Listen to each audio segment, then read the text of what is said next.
We're KJFM Louisiana, Eagle 102, with studios in Bowling Green, Louisiana, and Pittsfield. Area high school basketball is on the air. Every week, Eagle 102 brings you the best of area high school sports. On air at 102.1, online at kjfmradio.com, and on the KJFM radio app. Now to the court for high school basketball on your area sports leader, KJFM Radio.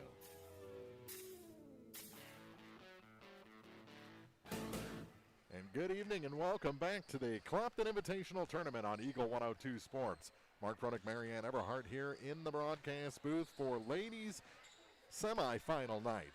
And we'll have the championship semifinals for you right here on KJFM, starting with the number 1 seed, Clopton Lady Hawks, taking on the 4 seed, Mark Twain Lady Tigers. How did they get into this game? That's a good question, Marianne. Clopton beat Troy JB 62-26, while Mark Twain beat the Ellsbury Lady Indians by 9, 50-41 was the final in that ball game. Over in the other gym will be the consolation semifinals as Troy, JB, and Ellsbury play. Silex and Winfield, a 2-3 matchup in the consolation semis, will be the late game over in the old gym. But we're in the Dale Miller Gymnasium for the championship semis. Mentioned Clopton and Mark Twain first. Then we'll have the 7th seed Duchesne taking on the 6th seed Louisiana. That's our nightcap tonight. So a 1 versus 4, a 6 versus 7 is our 2 championship semis. And we'll talk about Clopton and Mark Twain when we start the pregame show for you next on Eagle 102 Sports. Game of the Week coverage brought to you this week by William Watson Hotel and Watson 1838, J. Roberts Jewelers, Wood Smoked Meats, and Hayden's Motorsports. The Eagle 102 Sports pregame show is coming up on KJFM Radio. Pike County Glass specializes in designing and installing windows and doors for homes, along with commercial properties in and around Pittsfield. Pike County Glass can also help with screen repair and replacement, broken windows, plus windshield replacement. For a full list of services, visit PikeCountyGlass.com. Pike County Glass, outfitting homes and businesses with windows and entryways for a timeless look. Pike County Glass, 1351 West Washington Street in Pittsfield. Don't have time to stop by the bank? That's not a problem if you're a customer of People's Bank & Trust. With our mobile and online banking service, you can now bank from anywhere, all from the convenience of your desktop and smartphone. So start banking on your schedule and download the People's Bank & Trust app today. People's Bank & Trust, hometown banking the way it should be. Member FDIC. Everyone needs help with something at some point in their life. This is Tracy B. with PCHD, and I am here to remind you that we have certified community health workers staffed at our office that offer assistance for free to those who need help navigating local resources and more. Please don't hesitate to call 573-324-2111 to learn more, or visit our website at pikecountyhealth.org.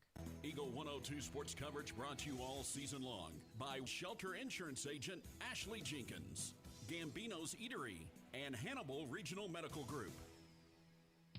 It's time now for the Eagle 102 Sports pregame show on KJFM Radio. Getting ready for the first of 2 championship semifinals, 1 versus 4, Clopton versus Mark Twain. And Marianne, this is not the first time that these 2 teams have seen each other this season. No, they met back on December 19th, and, those that have been following, the Clopton Lady Hawks this season might be a little shocked to know that Mark Twain actually led the first half against the Lady Hawks. They went into the locker room up by 3, 28-25, but a strong third quarter from the Lady Hawks. I think they put up 29 points in that third quarter, and then only allowed Mark Twain to score 7 in the in the fourth quarter, gave them that win, 72-48. So really what that tells you is Mark Twain had a good thumb on what they were going to do with Clopton in the first half, and we could definitely see probably that again tonight. We talked about a lot last night. Both these teams have had several different levels of competition since that time. They're going to, pick up some more experience. I talked to Coach Street before the game. She talked about how well developed Mark Twain is and how they are very improved over the season. She did bring up Adeline Means, yeah. Yep, and talked about how strong she was underneath the basket, and that's something they're definitely going to keep an eye on. She mentioned Melvin, Maris Melvin was being a great ball handler, able to bring the ball up the court and work it for the Tigers. So I don't think anybody's sleeping on the Tigers today. Oh, absolutely not. And they were a top of the bracket seed for a reason. I think a 7-4 record is actually a low ball indication of who they are. They've got a lot of pieces, and like you said, Adeline Means, not only is she strong in the paint, but she's also very light on her feet. She's got one of the great post moves going right now in this area of the country. So it's a good combo when you're that strong and you can be a playmaker. That's a really good combo for this Mark Twain team. Now, Clopton is 11-0 for a reason, and they beat state-ranked competition to get to that point. And there's a reason why they are currently ranked number 1 in the state in Class 2. But as we talked about last night, that really doesn't mean anything once the ball has been tipped. Exactly. On paper, this one is putting Clopton into the championship game. Mark Twain will have something to say about that, and we'll go through our keys to the game for you after this on Eagle 102 Sports. Game of the Week coverage brought to you this week by Service and Supply Co-op of Bowling Green, Buchanan Excavating, Ackles Farm Market, and Bill Allen Auction Service. The Eagle 102 Sports keys to the game are right around the corner. Brought to you by Vicki Cadwalder Real Estate. It's a great time to buy or sell a home. I'm Vicki Cadwalder, and I take pride in offering skills that make the process go smoothly from beginning to end. Even after closing, I enjoy staying in touch and being there to help you if you have any other needs or questions. Call me and we'll create a personalized plan just for you. Vicki Cadwalder Real Estate, loving our small town life. Lynn's Heritage House, your home for affordable and home-like senior living, is perfect for independent seniors or those needing assistance with daily activities. Lynn's has a dedicated staff providing around-the-clock support and comprehensive health monitoring. Residents can relish the same lifestyle they've always enjoyed, but with the peace of mind knowing help is available when needed. If you or someone you know is ready for a retirement home or needs care from a hospital stay or surgery, call Lynn's to set up a tour and visit soon. Lynn's Heritage House, 800 Kelly Lane, Louisiana. Mike Henry Excavating has served Pike, Lincoln, and Warren counties for over 15 years, providing excellent service and a job well done, offering a large selection of services such as demolition work, septic systems, water lines, footings, gutter drain services, and more, all at an affordable cost. Check out MikeHenryExcavating.com for more information on services and scheduling. Best of luck to area teams this sports season. From Mike Henry Excavating in Silex. At Gambino's Eatery in Louisiana, we're always cooking up ways to serve you better. We're now open Wednesday through Saturday, taking orders from 11 a.m. all the way until 8 p.m. So you've got even more time to enjoy your favorites. We're closed on Sundays, but still available for private events with advanced booking. Real food, real flavor, right here in Pike County. Gambino's Eatery in Louisiana. If it's not on the menu, we don't talk about it. Eagle 102 sports coverage brought to you all season long by Eagles Bluff Golf Course, People's Bank and Trust, Pike County Health Department, and Missouri State Representative Chad Perkins. Time now for the Eagle 102 Sports Keys to the Game on KJFM. Sponsored by Vicki Cadwalder Real Estate in Louisiana. And our keys to the game for Clopton and Mark Twain in the championship semifinals of this Clopton Invitational in Marianne. I think we talked about Adeline Means. I think you're going to see either both Noah sisters doubling on her, or maybe a Collie and a Bailey Land at some point. And I tell you what, I can't stress this enough. The Noah sisters, Bailey Lamb, Carlin Lockard have to stay out of foul trouble. Mm-hmm. They cannot leave Adeline Means alone in that paint. That's not going to be possible tonight. They're going to have to cover her. They're going to have to shut her down. And I think that's probably going to be the biggest key of the evening, is being able to keep her off the boards. Those second chance shots, you can't give them up. Also, we're going to have to take care of the basketball. Usually for the most part, I know the Clopton Lady Hawks are fairly good at that, but don't try to push it too hard tonight. I mean, I want you to go quick. I want you to go strong. But I have a feeling that the guards for Mark Twain are going to be quick. And, you have to make those, direct, sharp passes. Don't lob, don't do it.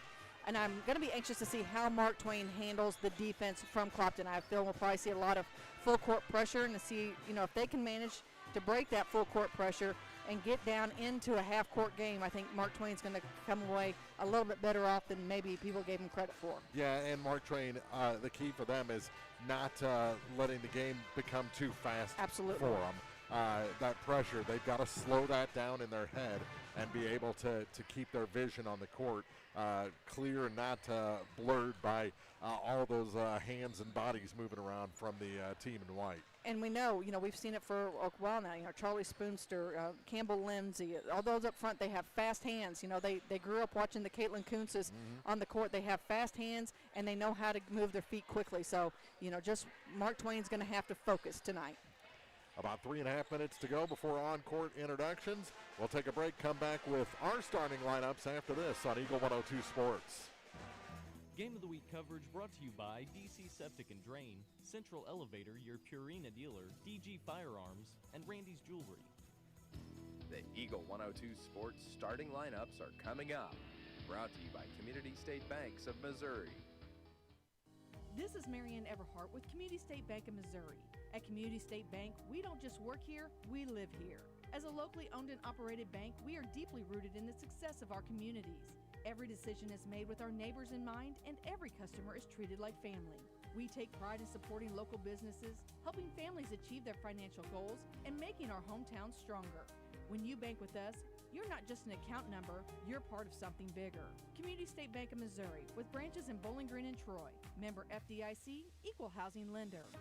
Hi, this is Shelley Clucky with Pike County Mutual Insurance Company. We appreciate the value of working hard and making sure you've taken steps to make sure you're prepared for whatever comes your direction. Best wishes to all of our area athletes for another amazing season from myself and Corey Buchanan at Pike County Mutual Insurance Company on the Square in Bowling Green. At Hannibal Regional Medical Group in Bowling Green, we're not only helping kids grow stronger, we're helping grow a stronger community for the future. Pediatrician Dr. Barbara White provides the specialized care your child needs from birth through college. To schedule an appointment, call 573-324-2241. Hannibal Regional Medical Group in Bowling Green. Create the perfect look at Randy's Jewelry in Troy. Discover a huge selection of women's and men's jewelry, from fine and fashion rings to bracelets, necklaces, earrings, watches, and more. Silver, gold, and color jewelry for every occasion. Visit Randy's Jewelry, 400 Main Street in Troy. Eagle 102 sports coverage brought to you all season long by State Farm Insurance Agent Cindy Blaylock, Central State Bank of Illinois, and Eolia Landscape Supply. The Eagle 102 Sports starting lineups on KJFM are sponsored by Community State Banks of Missouri in Bowling Green and Troy. And your starters for the 4-seed Mark Twain Lady Tigers and the Clopton Lady Hawks, the 1-seed, will come up after we take a break for the national anthem. More from Clopton after this on Eagle 102 Sports. Game of the Week coverage brought to you by McMailer & Sons Backhoe and Excavating, Bolin Chevrolet, Adams Plumbing and Electrical, and Sun Window Company. For over 40 years, HeartCare Chiropractic Center has been the trusted name in health and wellness in Bowling Green. Located at 300 West Main, just off the square, HeartCare Chiropractic specializes in helping athletes of all ages stay at the top of their game. Whether recovering from a sports injury or looking to improve mobility and performance, student athletes and their families turn to HeartCare for expert chiropractic care they can rely on. As the action heats up on the field, court, or track, HeartCare Chiropractic Center is proud to support local athletes and keep our community moving strong. Call today to schedule an appointment. Your car, your stuff, your savings. Combine your auto and renter's insurance with a call to State Farm Insurance Agent Cindy Blaylock in Louisiana, and let Cindy show you how to put life back in your life insurance. Auto, home, and life. Make your wallet happy.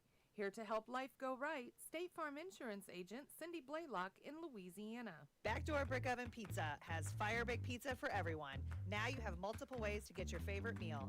You can call 573-324-4444 or go online to backdoorbrickoven.com and DoorDash will deliver it.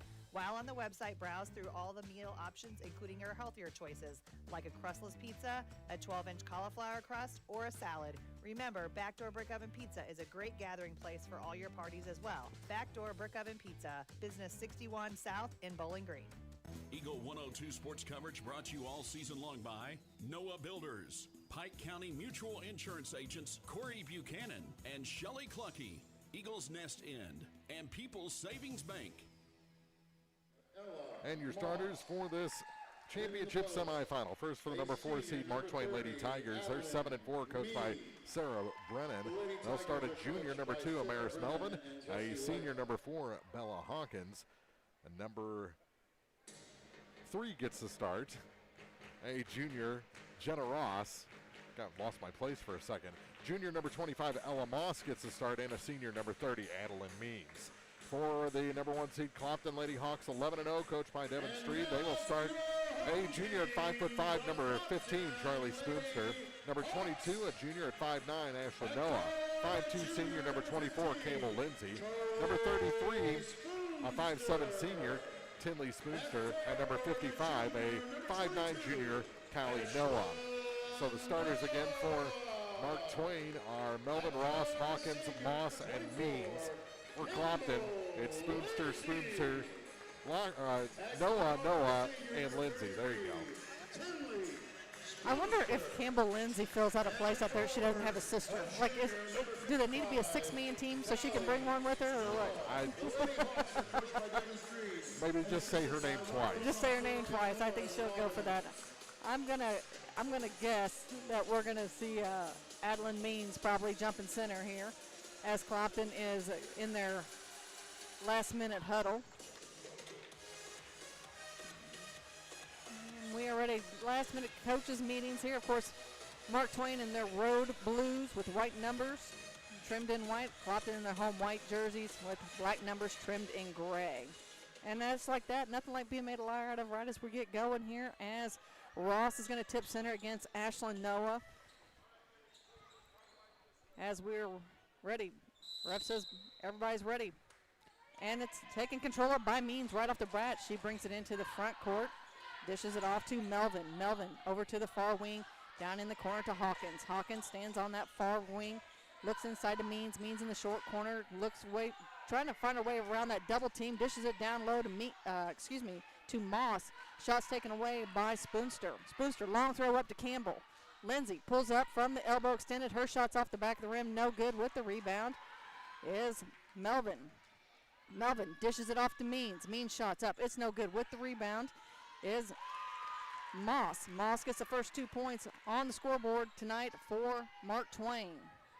Spoonster, that's Charlie with it in the backcourt, crosses into the front court. She's picked up, tries to feed it down low to Noah. That's Callie, but it's taken away by Moss. Moss saves it on the baseline, throws a long pass forward to Hawkins. Hawkins pulls up over on the far wing. Dishes it down inside to Moss. She loses a handle now. She's in the middle of a double team. But coming away with the shot is Ross. It's a 4-0 lead for Mark Twain here with 6:52 to go in the first. Spoonster, Charlie takes it down to the block, back up top to Tinley. Tinley's feet are set. She wants an early 3, and she gets it. Tinley Spoonster with the 3. Full court press from the Hawks. They look to get the trap. Throw it up into the front court to Means. Means looks down low to hit Melvin. Melvin back out to Means. Means straight in the paint. Shots up. It's no good, but she's fouled. Mark, she'll be heading to the free throw line. Right off the bat, just what we said can't happen for Clopton happens, and Adeline Means draws a foul. So Means at the charity stripe. Her first one on the way. Off the back of the rim. It's no good. She'll get a second.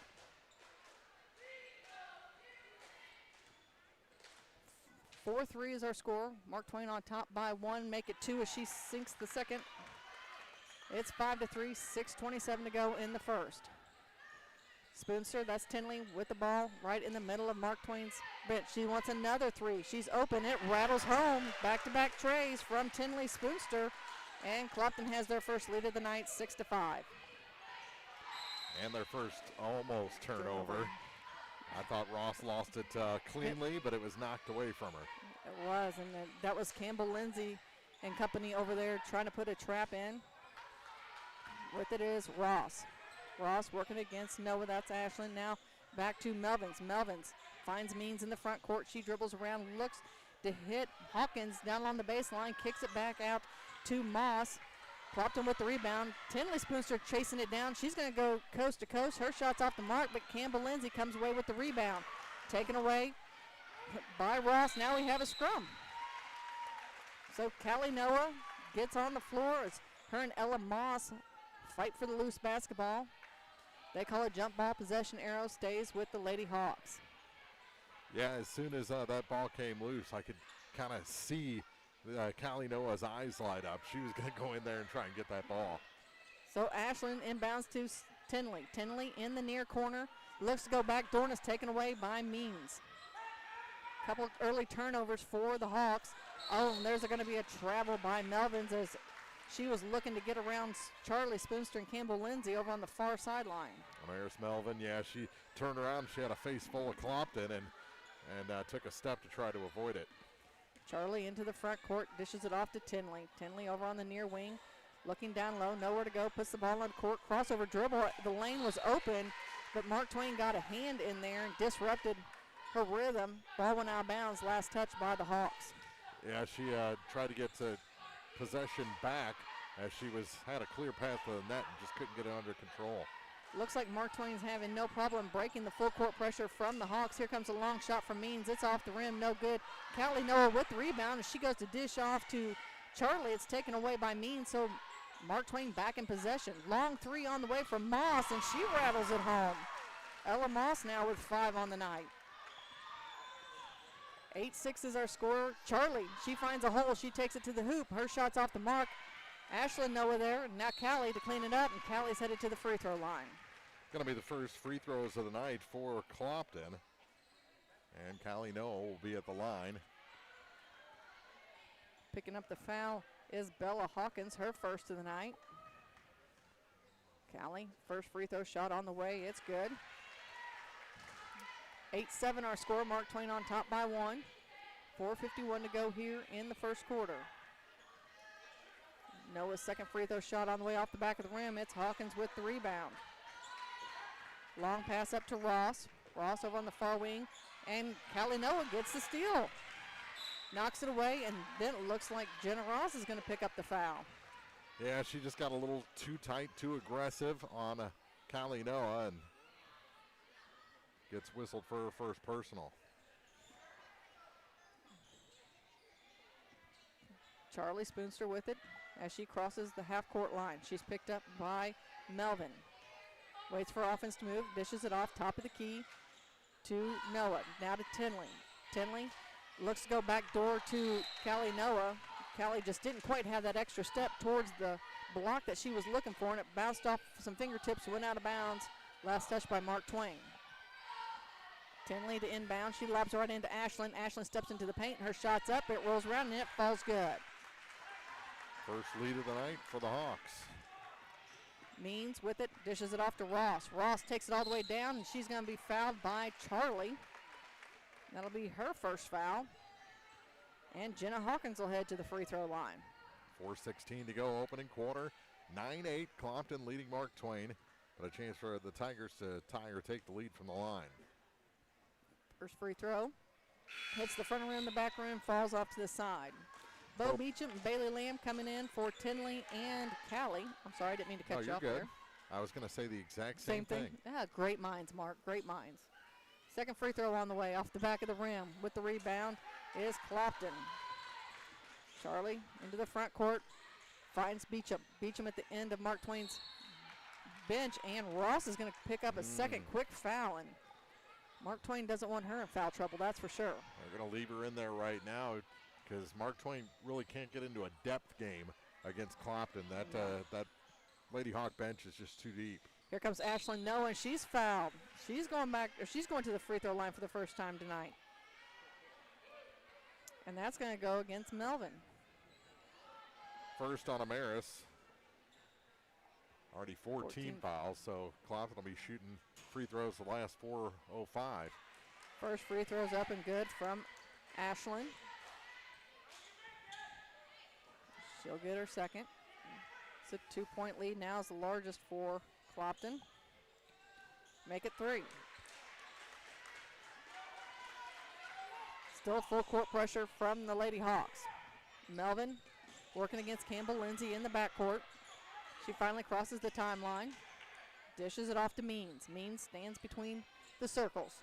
Looking to direct traffic. She's going to hand it back off to Melvin. Man-to-man defense from the Lady Hawks. Near side with it to Moss. Moss on the wing to Hawkins. Hawkins wants a three, and she sends it down. We're tied up at 11 all. Charlie Spencer into the front court, into the paint, looks to dish it down to Lamb, and the passes just aren't sharp tonight from the Lady Hawks yet. Taking it coast to coast was Moss, and it's back to another 2-point lead for Mark Twain. 5-point swing there in about 15 seconds. Charlie Spencer gives a head fake, takes it over to the far side, pulls up from the block, extended her shot short, and it's Means with the rebound. Means dishes it off to Ross. Ross throws it up to Moss, now to Melvin. Melvin to the hole, shot no good. Campbell Lindsay comes away with the rebound. Boy, her and Hawkins were in a toe-to-toe race there. Dishes off to Spencer. Spencer on the far side, waits for the offense to set, backs it up between the circles. She brings over near side, hands it off to Noah, to Ashland, to Campbell, far side to Beecham. Beecham looks, finds Charlie. Charlie stops, pops for three. Shot on the way, and it's good. And we got a timeout on the court. Coach Street wants to talk to her Lady Hawks, and we'll hear from some of our sponsors as you're listening to Clopton Tournament Action on Eagle 102 Sports. Game of the Week coverage brought to you by Center Locker Service, Custom Work Salon and Tanning, JJ's Taco Burger and Donuts, and Kearns Construction. Dawn's Monuments has been dedicated to helping area residents and their families create monuments to withstand the test of time for over 40 years. Visit Dawn's Monuments at 314 West Washington Street in Pittsfield. People who care for families that care. Eagles Bluff Golf Course in Clarksville is a locally owned public course, available for play 7 days a week. For more information, call, visit, or go online to eaglesbluffgolf.com. Eagle 102 sports coverage brought to you all season long by Brown's Processing and Smokehouse Meats, Ackles Farm Market, Pike County Memorial Hospital, and Community State Bank of Missouri. Mark Twain to inbound the ball, and it's immediately tipped out of bounds by Noah. That's Ashland. So it'll stay with Mark Twain. They'll now inbound the ball from the end of their bench. Full court man-to-man defense from the Lady Hawks. They get it into Ross. Ross working against Noah. Ashland, she dribbles it up, takes it out, kicks it to Hawkins. Hawkins on the near side up top with it, now to Means. Means picks up her dribble. She's between the circles, and there's a steal from Noah. Ashland looking to take it all the way down. She's going to go, lays it off the glass, count the bucket and the foul. Going to be on Annalyn Means, her first. And already 6 points for Ashland Noah, a chance for 7 from the line. 2:16 to go in the first quarter, and it's 16-13. Hawks with their biggest lead at 3. Tinley Spoonster coming in now for Campbell Lindsay. Give her a little bit of a breather. As Noah stands at the free throw line. Ashland set on the way, and it rattles home. It's good. Makes it the largest lead of the night at now 4 for the Lady Hawks. Means with the basketball. She's still in the backcourt. Now she crosses the timeline, guarded by Bailey Lamb up top.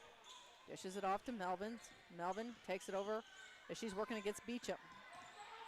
Beecham causing her trouble. They look to go back door. Clopton knocks away, but it ends up right in the hands of Melvin. Her shot's no good. It just wouldn't fall for her. Lamb with the rebound. She feeds it off to Beecham. Beecham brings it in the front court. Back to Lamb. Near side with it to Tinley. Now to Charlie between the circles. Beecham's going to bring it up and reset this offense. Beecham looking for the screen from Noah. All the way down. She's going to take it to the hoop. No, they're waving it off. And they're calling a foul on Bailey Lamb.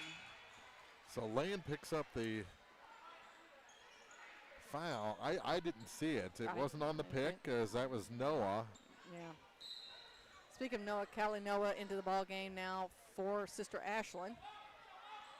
Here comes Moss with the ball for the Lady Tigers. They get in the hands of Means. Means long three on the way, bounces off the back of the rim, no good. It's Tinley going up for the rebound. She gets it off to Charlie. Charlie able to get things under control, bring it into the front court. Looks down low to Lamb. Lamb kisses it off the glass, and it is good. Bailey Lamb with the 2. And Lady Hawks stretched their lead to 6. Ross with the basketball as Beecham's causing her all kinds of problems. Feeds it off to Melvin over to the far side, and there's a steal by Charlie.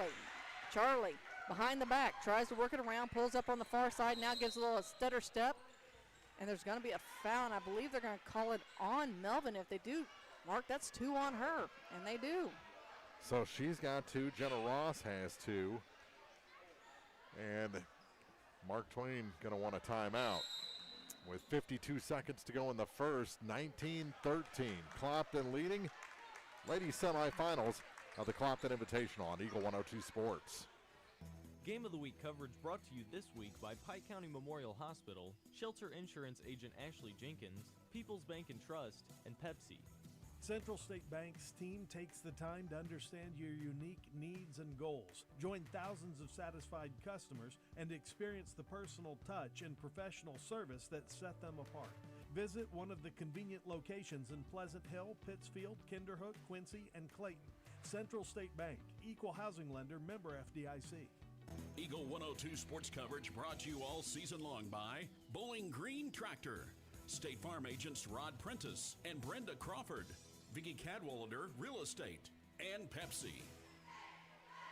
Well, Mark, it's a 19-13 game. We knew it could be close. As we mentioned in the pregame, Mark Twain led Clopton through the first half, the first time they met, but things have kind of gone exactly how we foreseen. You've got to watch those fouls. Mark Twain has to watch those fouls. They've got a lot of key players that need to stay in the game. And it's interesting. I think Mark Twain was expecting Clopton to key on Adeline Means, so she really hasn't been the one driving the lane. No. She's stayed out high off on the offensive end for Mark Twain. We'll see if maybe they switch that up here as we get toward the second quarter. Charlie Spoonster's first free throw shot is up and good. She's shooting if she got fouled by Melvin. Checking in the ball game for Mark Twain is Marion Mallory. She wears number 10. Second shot's no good. With the rebound is Ross. Ross over on the far side. Crossover dribble into the front to the center. Means with the basketball now. She spins. She's at the elbow. Clopton put her in a trap and about caused a travel there. Far side with it now to Hawkins, and they're going to call a foul on Tinley. Very light contact. Called. Everything is very close tonight. Checking in for Clopton is Skylar Wilson.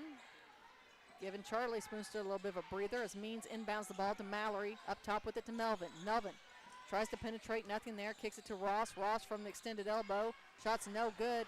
Tinley with the rebound. She's got to get out of some trouble, and she's going to immediately be fouled. Are they going to give it to Moss or? No, they gave it to. Oh yes, they gave it to Moss, not Ross. They can't trick me. Can't stand next to each other. They can't. Either way, we'll walk to the other end, and Tinley's going to be shooting some free throws. 20-13 is the score. Clopton leads by 7 with 26.2 seconds to go in the opening quarter. First free throw shot on the way is good.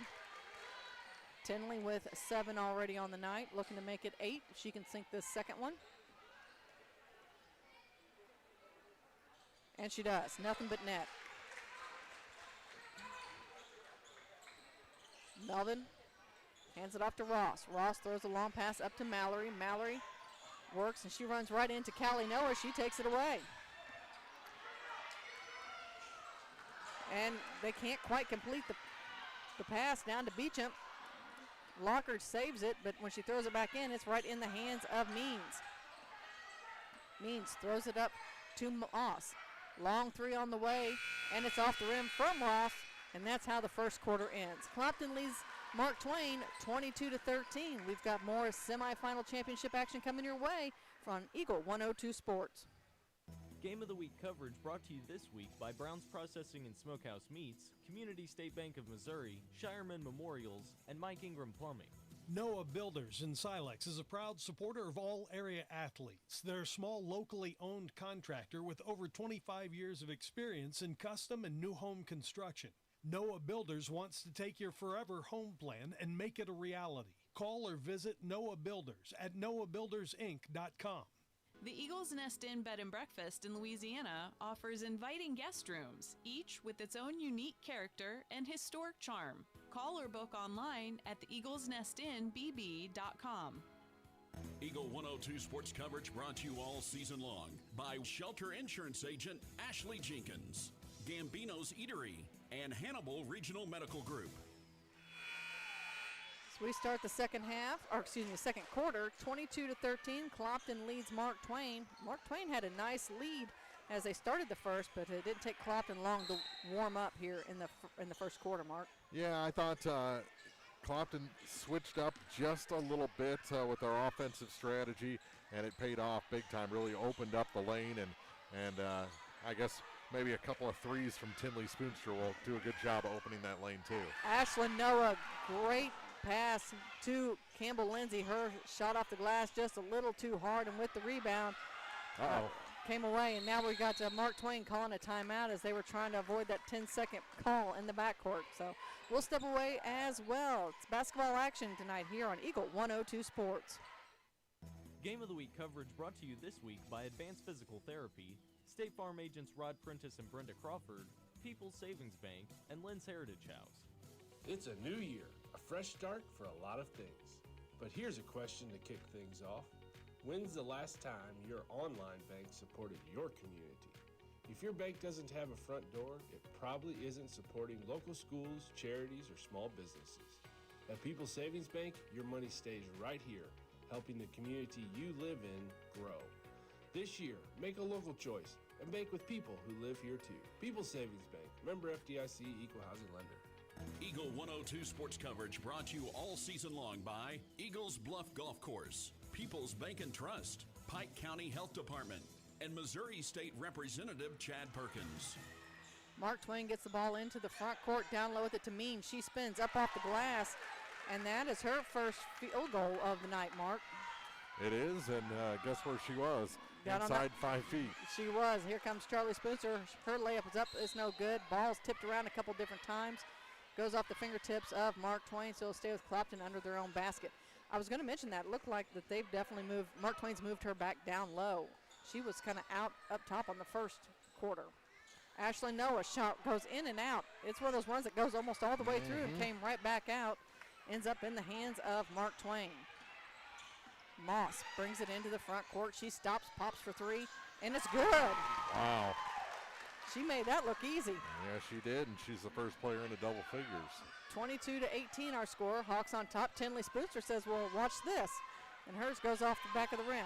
Campbell Lindsay with the rebound. She moves around, tries to create some space, finds Callie Noah. She goes up off the glass. It's good. It's a power move there from Callie Noah.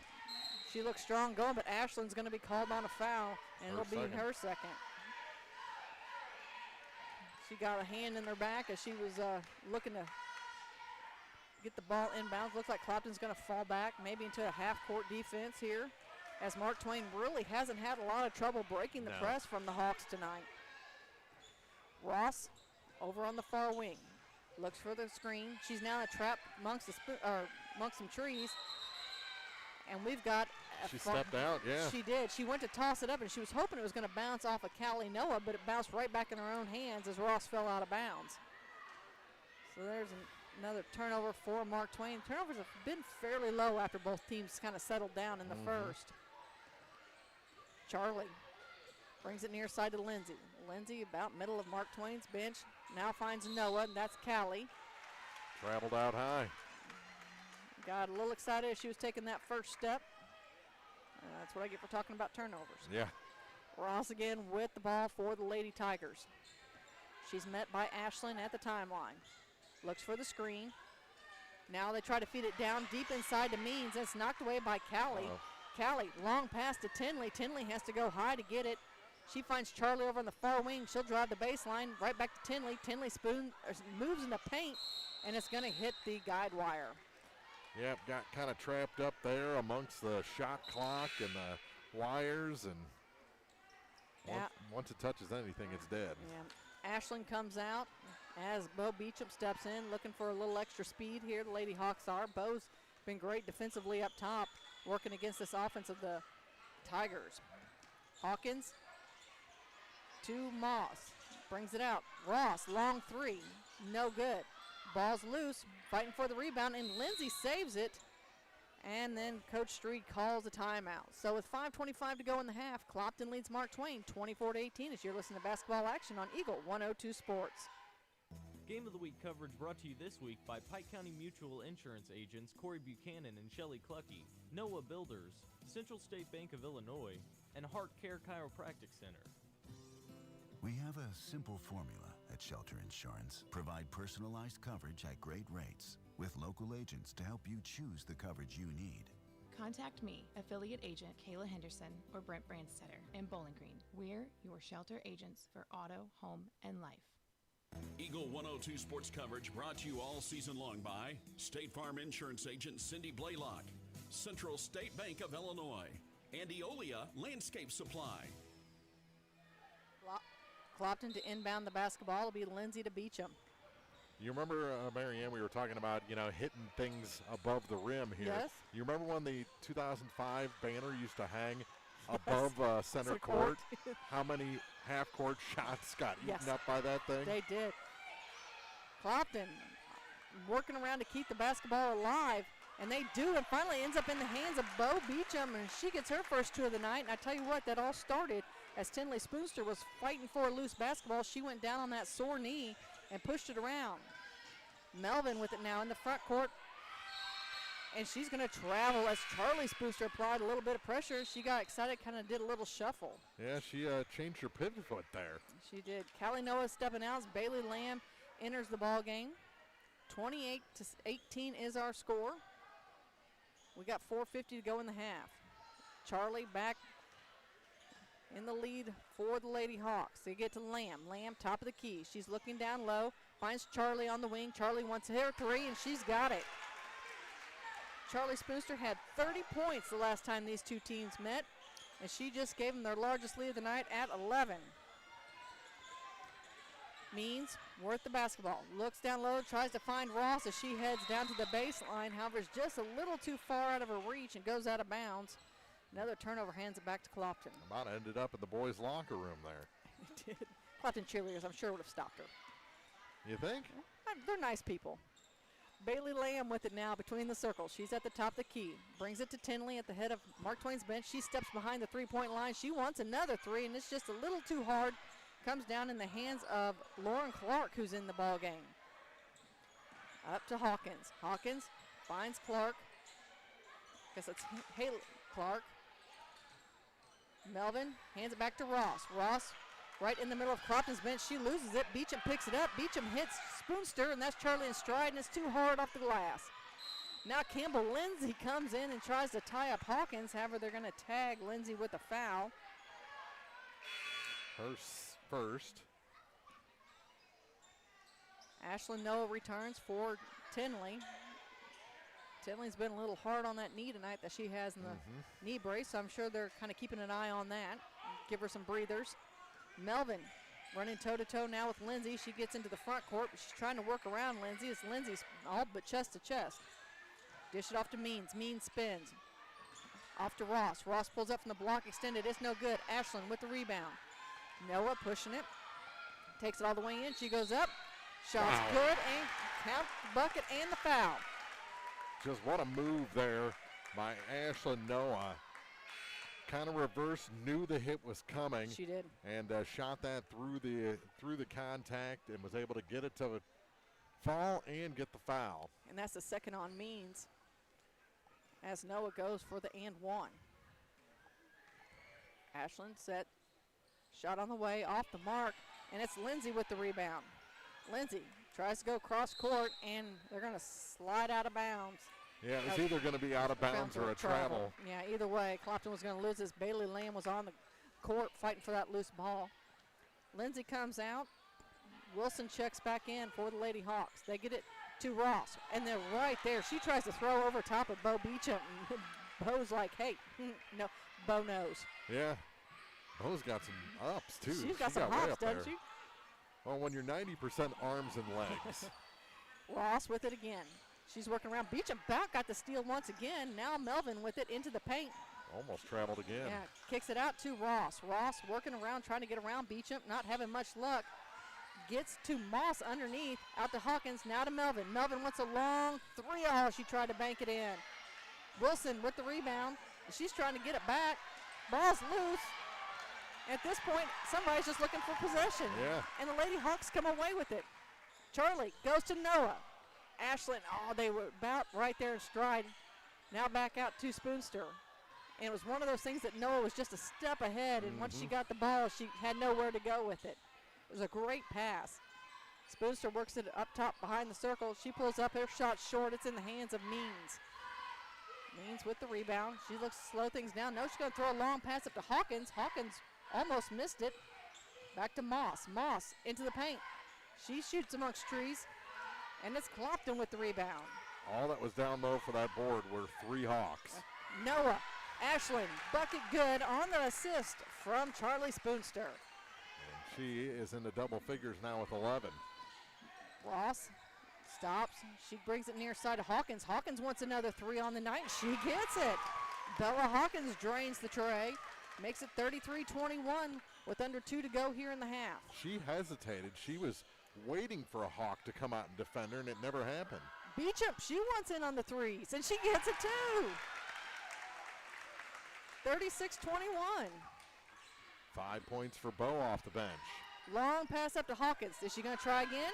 She does, and it's good again. Bella Hawkins with 3 threes here in this matchup, and it's a 12-point game.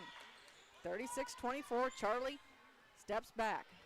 Charlie Spoonster between the circles, waits for offense. Over the far side is Noah. Ashlyn, she's working around, loses a handle on the ball, and now they get in the hands of Ross.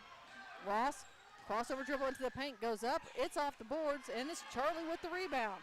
Spoonster throws it up to Noah. Noah, nice and easy off the glass this time.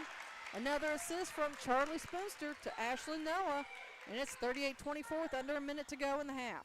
Means actually got a hand on that pass, but it was in such perfect position that it was still able to get to its target.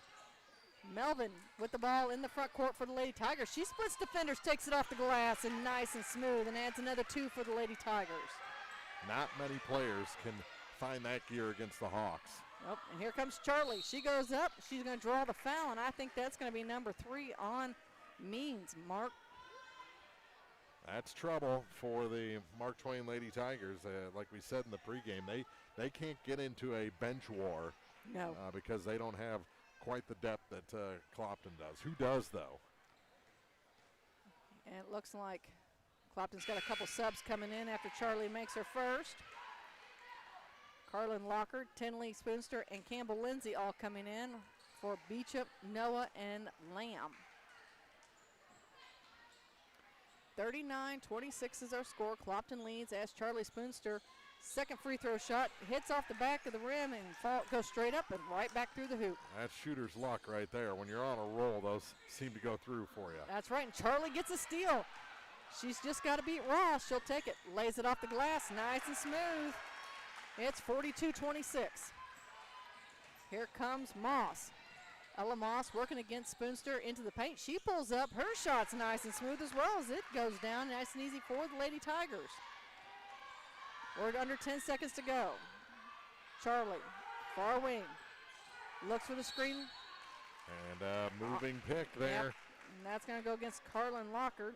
So with 3.2 seconds to go here in the half, it'll be Mark Twain's basketball. I'm going to go three-quarter court to try and find some points here, get over 30 before the buzzer sounds.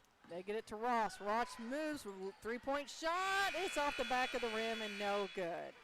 So at the half, the Clopton Lady Hawks will head into the locker room up 42-28. We've got your halftime report coming up next here on Eagle 102 Sports.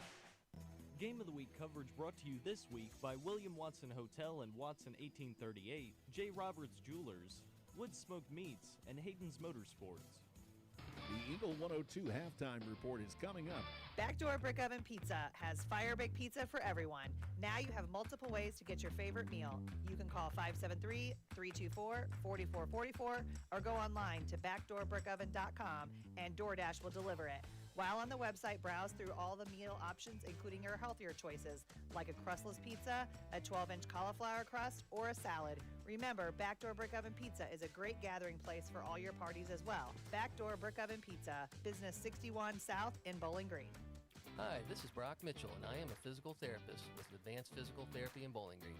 At Advanced Physical Therapy, we treat everything from sports injuries to work rehabilitation, arthritis, and post-surgical rehabilitation. Call us today at 573-324-6079. Lynn's Heritage House, your home for affordable and home-like senior living, is perfect for independent seniors or those needing assistance with daily activities. If you or someone you know is ready for a retirement home or needs care from a hospital stay or surgery, call Lynn's to set up a tour and visit soon. Lynn's Heritage House, 800 Kelly Lane, Louisiana. Count on Adams Plumbing and Electrical in Bowling Green to get the job done right. Locally owned, licensed, and insured with free estimates you can trust. Call 573-470-6215 for your repair and installation experts. Adams Plumbing and Electrical. Eagle 102 sports coverage brought to you all season long by Noah Builders, Pike County Mutual Insurance agents Corey Buchanan and Shelley Clucky, Eagles Nest End, and People's Savings Bank. It's now time for the Eagle 102 halftime report on KJFM. Well, Mark, it's halftime of our first game this evening, and Clopton has, I guess we could safe to say, come from behind to take the lead, heading into the locker room, 42-28 here at the half. And really that first quarter, I don't know, Mark Twain got, 4 or 5 point lead that was their largest. And then they kind of went back and forth for a while, kind of through that first quarter. And you thought, well, this is going to be a little bit closer than, we even expected. But a couple threes from Tinley Spoonster opened things up, and from there, Clopton has kind of taken control. Yeah, and the calls right now really favor Clopton. You already got Melvin Ross and Means with multiple fouls. Melvin and Ross with 2, Adeline Means with 3, and that's the one that hurts because that's your power on the defensive end. It's your playmaker on the offensive end. So that's a tough one for her to have 3 fouls. She's going to have to be careful, and we kind of saw her being careful there the final 2 minutes of the first half. You are absolutely correct. And something probably a little different for her is she hasn't been the scoring threat. Actually, Bella Hawkins has kind of taken care of a lot of that from behind the arc for her, but she has been, Adeline Means has been so key defensively, and it's drawn some of Clopton's, obviously, defense away from other positions they might play in. Now, in the second quarter, Means, we saw her a lot out behind the arc playing, and they really dropped her down into that block position a little bit more in the second quarter. But she's done a great job. But like you said, Mark, she has got to stay in this ball game. Yeah, and they're going to have to stay hot, Mark Twain, from beyond the arc. You mentioned Hawkins, 3 threes. Moss had a couple of threes. Yes. They actually have more through 2 quarters than Clopton does, 5-4. So I wasn't expecting that for it to be an outside shooting game, but it's how they're staying alive, even though right now we're at a 14 points deficit for Mark Twain. And I really think a lot of that, Mark, can be contributed to Clopton's defense. They've really been up. They've been quick. They've really got in there and fight. And really there's just been some shots for Clopton. We talked about one of them from Ashley Noah, went all the way in and came all the way back out. So it's just been one of those nights so far for the Hawks. We'll talk about our first half statistics and see if maybe we can get a scoring update from the other gym when we return on the halftime show here on Eagle 102 Sports.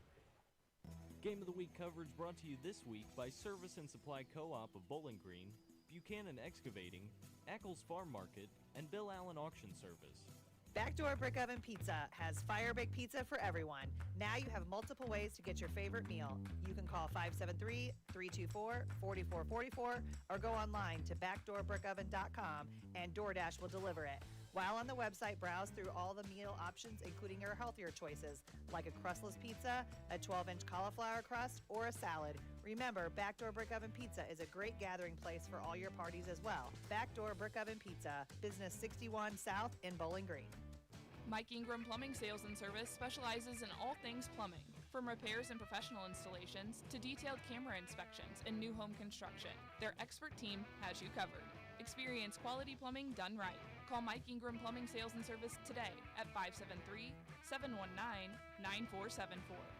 When it's time to honor your loved ones, trust the experience and care of Shireman Memorials. With decades of experience, Jason's team will help you create a memorial that your family will be proud of for generations. Visit Shireman Memorials today at 1135 West Washington Street in Pittsfield, where memories are carved to last. Enjoy a stay that's anything but ordinary. Discover the William Watson Hotel on the square in Pittsfield. With cozy rooms, friendly service, and a prime location near shopping and dining, including the Watson 1838 restaurant right downstairs. Book your visit today, WilliamWatsonHotel.com.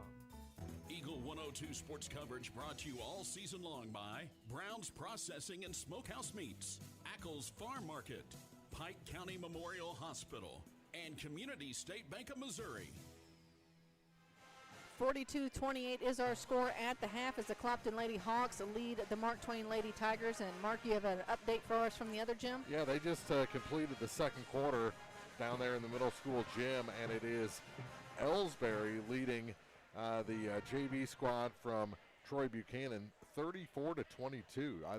I was expecting that one to be a little bit tighter based on what fits they gave Clopton the other night. So good on Ellsbury for not wanting to be the team to lose to the JV team in this tournament. And so far they have a 12-point lead, 34-22, as that first half is just completed. You want the first half scoring? I would, if you would. I would love to have it if you have it available. Yeah. For the 4th seed Mark Twain Lady Tigers, they got 3 points from Madeline Meads, 4 from Jenna Ross, 9 points from Bella Hawkins, and a dozen from Ella Moss. They were just 1 for 2 shooting free throws in the first half, as the shots just the fouls didn't come in the shooting variety, and Clopton never got them in the bonus either. So they got close as well a time or two. Yeah. So they're just 1 of 2 shooting free throws. For the Clopton Lady Hawks, 6 different players in the scorebook already for Clopton, and 2 points for Bailey Land, 3 for Callie Noah, 5 points for Bo Beecham, Tinley Spoonster with 7, 12 for Charlie Spoonster, and Ashley Noah with 13 to lead the Clopton Lady Hawks, actually to lead all scorers. They were 9 of 11 shooting free throws. Coach can't complain about that. No, not at all. And I mean, she might. Don't get me wrong. Yeah. She might complain, but she shouldn't. We started last night with Trey, who's got the highest Spoonster. We'll have to pull that out a little bit later this evening to see. I don't know. We'll have to wait and see. Tinley missed. She's only at 50% tonight, but Charlie's 4 for 4. That's right up there with Brother Trey. Well, there you go. So who knows? It could be anyone's game. 42-28 the score. Clopton leading the Mark Twain Lady Tigers after 2. And we're just a minute and a half away from the second half here from the Clopton Invitational on Eagle 102 Sports. Game of the Week coverage brought to you by DC Septic and Drain, Central Elevator, your Purina dealer, DG Firearms, and Randy's Jewelry. Ackles Farm Market has locally produced beef, pork, and honey. Stop in for your farm fresh cut ribeye, New York strip, sirloin steaks, fillets, stew meat, ribs, ground beef, snack sticks, and all beef hot dogs. While there, stock up on homegrown fruits and vegetables as well. Open every day, 9 to 7. Ackles Farm Market, just off Highway 54 between Louisiana and Pittsfield. At PCMH Physical Therapy, you will not only be educated on your condition, but also actively involved in treatment by setting goals with your therapist and performing an independent home exercise program. Hi, this is Patrick Cuppy, Assistant Rehab Director and Physical Therapist at PCMH Outpatient Physical Therapy. We believe it is important to develop a customized, comprehensive exercise program that focuses on function, such as returning to work, normal daily activities, or sports. Please choose Pike County Memorial Hospital for all of your physical therapy needs. In Bowling Green, call 324-3105. In Louisiana, call 560-5530. Eagle 102 sports coverage brought to you all season long by Bowling Green Tractor, State Farm agents Rod Prentice and Brenda Crawford, Vicki Cadwallader Real Estate, and Pepsi.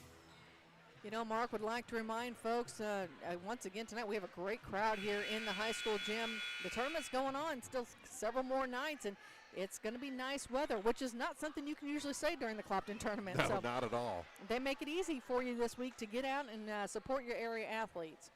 It'll be Clopton's ball to start the second half. It looks like we have most the same starters.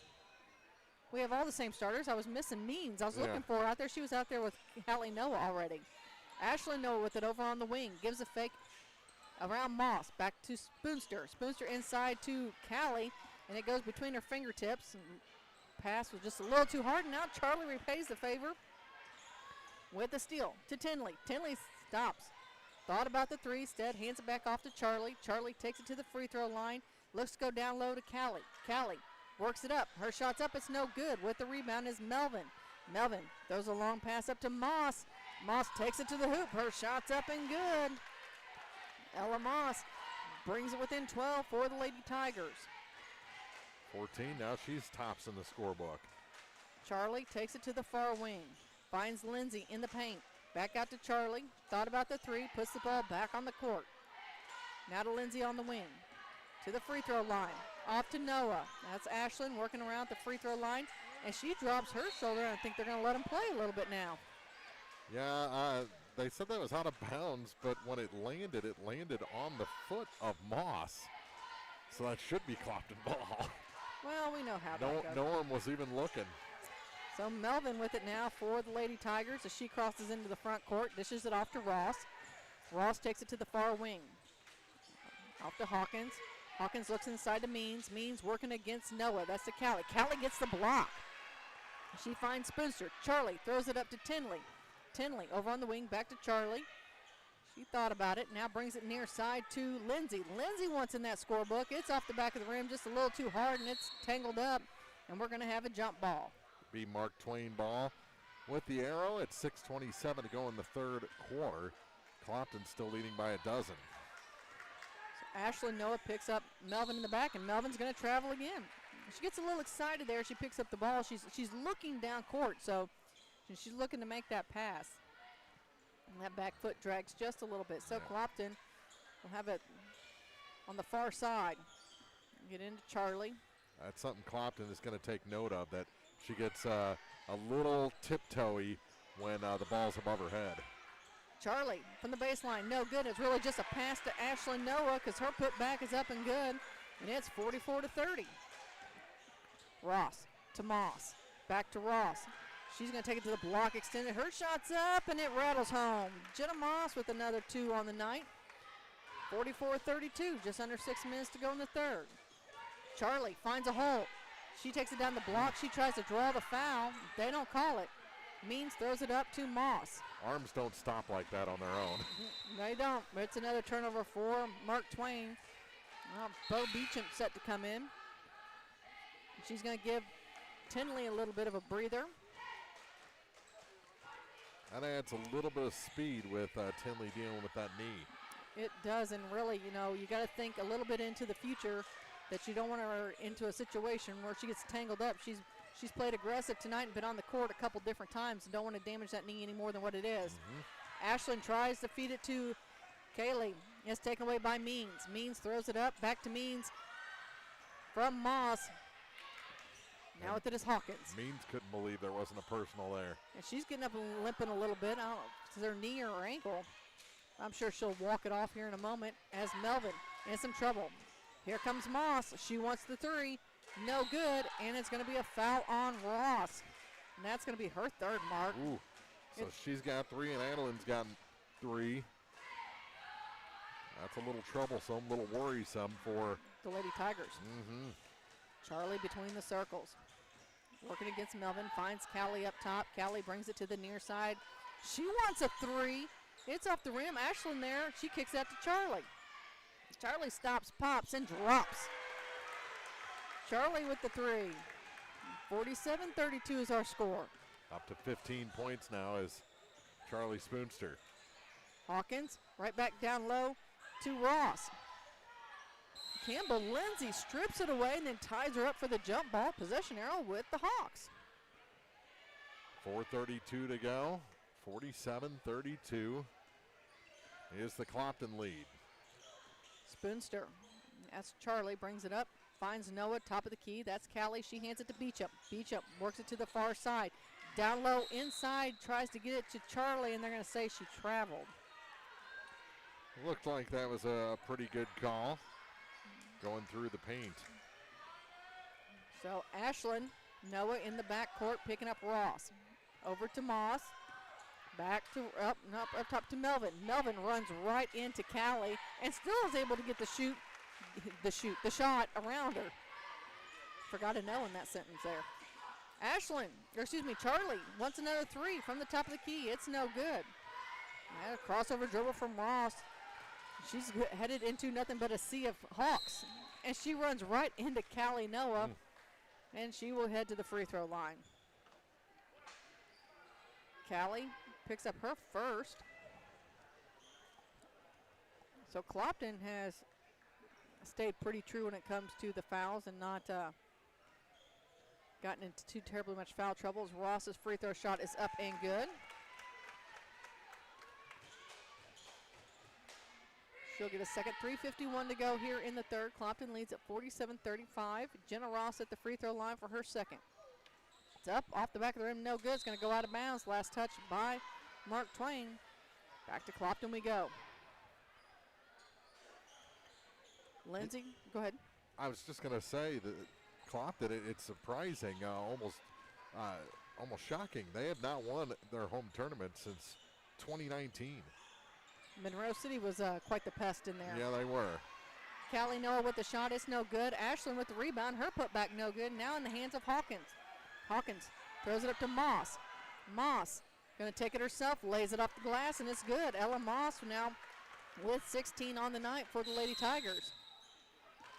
We got a timeout on the court. Coach Street wants to talk to her Lady Hawks, and we'll hear from some of our sponsors as you're listening to Clopton Tournament Action on Eagle 102 Sports. Game of the Week coverage brought to you by McMailer & Sons Backhoe and Excavating, Bolin Chevrolet, Adams Plumbing and Electrical, and Sun Window Company. Brown's Processing and Smokehouse Meats is your first stop when stocking your freezer. Brown's has frozen chicken, steaks, brats, and burgers ready to go. For wholesale and custom butchering, Brown's is your first call. It's where quality meets service. Brown's Processing and Smokehouse Meats. For your meat processing, smokehouse meats, and homemade sausage. Just off Highway 61 in Silex. Eagle 102 sports coverage brought to you all season long by Shelter Insurance Agent Ashley Jenkins, Gambino's Eatery, and Hannibal Regional Medical Group. Well, Mark, I don't think Coach Street is happy right at the moment that the Clopton Lady Hawks have allowed Mark Twain back within 10. 10, not super concerning, but a good place to kind of regroup a little bit. It probably is, but if they can start chipping away at that, and you never know. So going to put a stop to that bleeding, in her opinion. And I bet Mark Twain, Coach Brennan, is like, you know what, ladies, you're going to have to keep this up. We're chipping away. Do not give up. So. And it's actually been Mark Twain raising the tempo a little bit on Clopton, and Clopton are the ones creating turnovers or committing turnovers. Yep. Charlie with the basketball finds Ashlyn. Ashlyn back out to Charlie. Charlie backs it up. No. Yeah. She's like, let's reset this. They get to Beecham. Beecham into the paint. Her shot's up and good. Bo Beecham for a freshman is just so polished already. She is. Ross looks down low to Means. Means working against Lamb, and she gets it in, and that's a nice move. You talked about that move, power move from Adeline Means, and she just showed it right there. 49-39 is our score. Hawks on top. Beecham with it over on the far side. Gets it to Campbell near side, now to Spoonster. Charlie inside to Lamb. Land. Are they going to, they called it on Means, and that is her fourth, Mark. Wow. Bailey Land doing a great job getting some positioning in there on Means. Charlie along the baseline on the near side finds Ashlyn. Noah hands it off to Campbell. Back out to Charlie. She wants a three. And it's no good, but it's Bo Beecham that comes in there. She snuck in there amongst the Mark Twain players and went up for the shot, and she's trying to draw the foul. She'll head to the charity stripe to get two. Bella Hawkins picks up her second. And they'll finally, after this first shot, get the substitution and get Adeline Means out of there with her 4 fouls. Conrad coming in, Emma Conrad. First free throw shot up and good from Beecham. And that's some big shoes to fill for Conrad. Oh, they look like about a size 6. So that's at least 8. Yeah, okay. It's at least an 8. We're good. Beecham's second free throw shot's up. It's off the mark. Look at that. She already has a rebound. Yep. Chasing down the loose basketball, gets it in the hands of Ross. Ross, crossover dribble into the paint, stops at the free throw line, kicks it out to Moss. Back to Ross. She wants the 3. Off the back of the rim, Melvin with the rebound, and it's taken away by Charlie. Spoonster on the run. Cross court is Lindsay, and it's taken away by Moss. And you talk about toeing the line. She kept that. And now Beecham breaks it up, and Campbell Lindsay takes it away. She finds Ashlyn Noah. Noah takes it off the glass, and the Hawks get two. Wow. Oh, here comes Moss back the other way. She's going to take it right to Land. Double dribble. And they're going to say she double dribbled.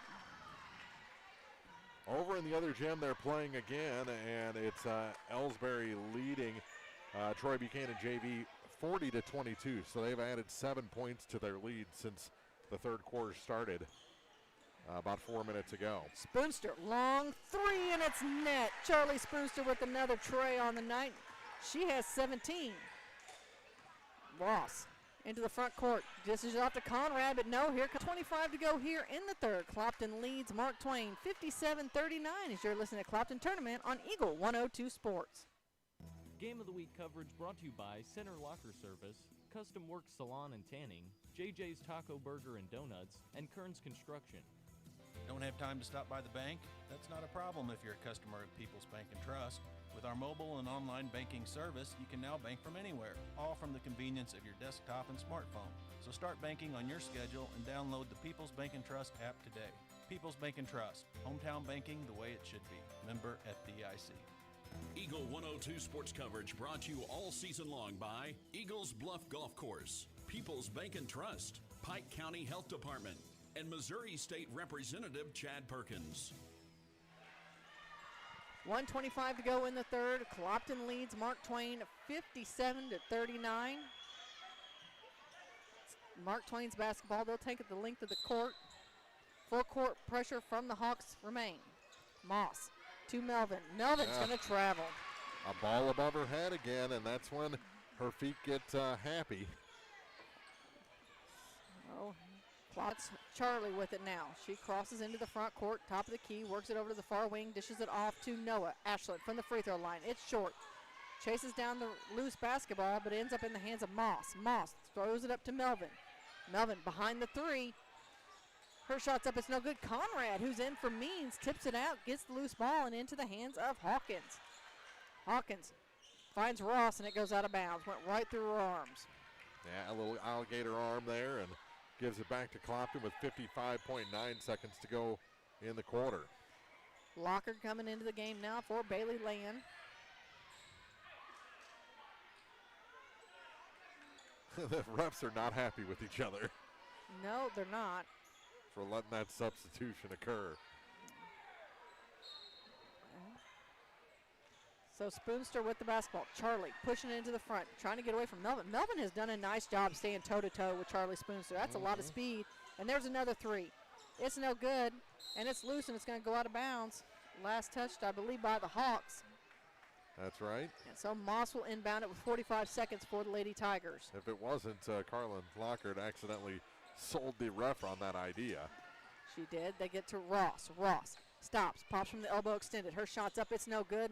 Ashlyn Noah with the rebound. Ashlyn finds Spoonster. Charlie into the front court. But she's kind of all alone over here. I was waiting to see if somebody picked her up. They try to feed it into Lockhart, and goes through her hands and comes out to Beecham. Beecham adds another two. I'd like to see these girls' geometry scores because it seems like they know whatever angle is the ball is going to bounce when it's a loose ball or a rebound.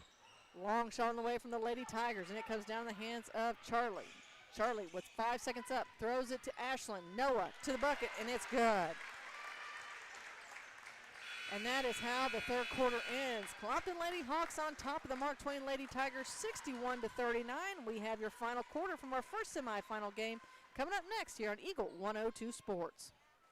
Game of the Week coverage brought to you this week by Pike County Memorial Hospital, Shelter Insurance Agent Ashley Jenkins, People's Bank and Trust, and Pepsi.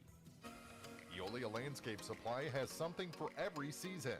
They carry mulch, decorative rock, compost, topsoil, weed barriers, railroad ties, and more. Find specials and hours on their Facebook page. Eolia Landscape Supply at 290 North Old Highway 61 in Eolia. Geared Up, located just off the square in Pittsfield, is your go-to destination for high-quality screen printing, embroidery, and custom apparel.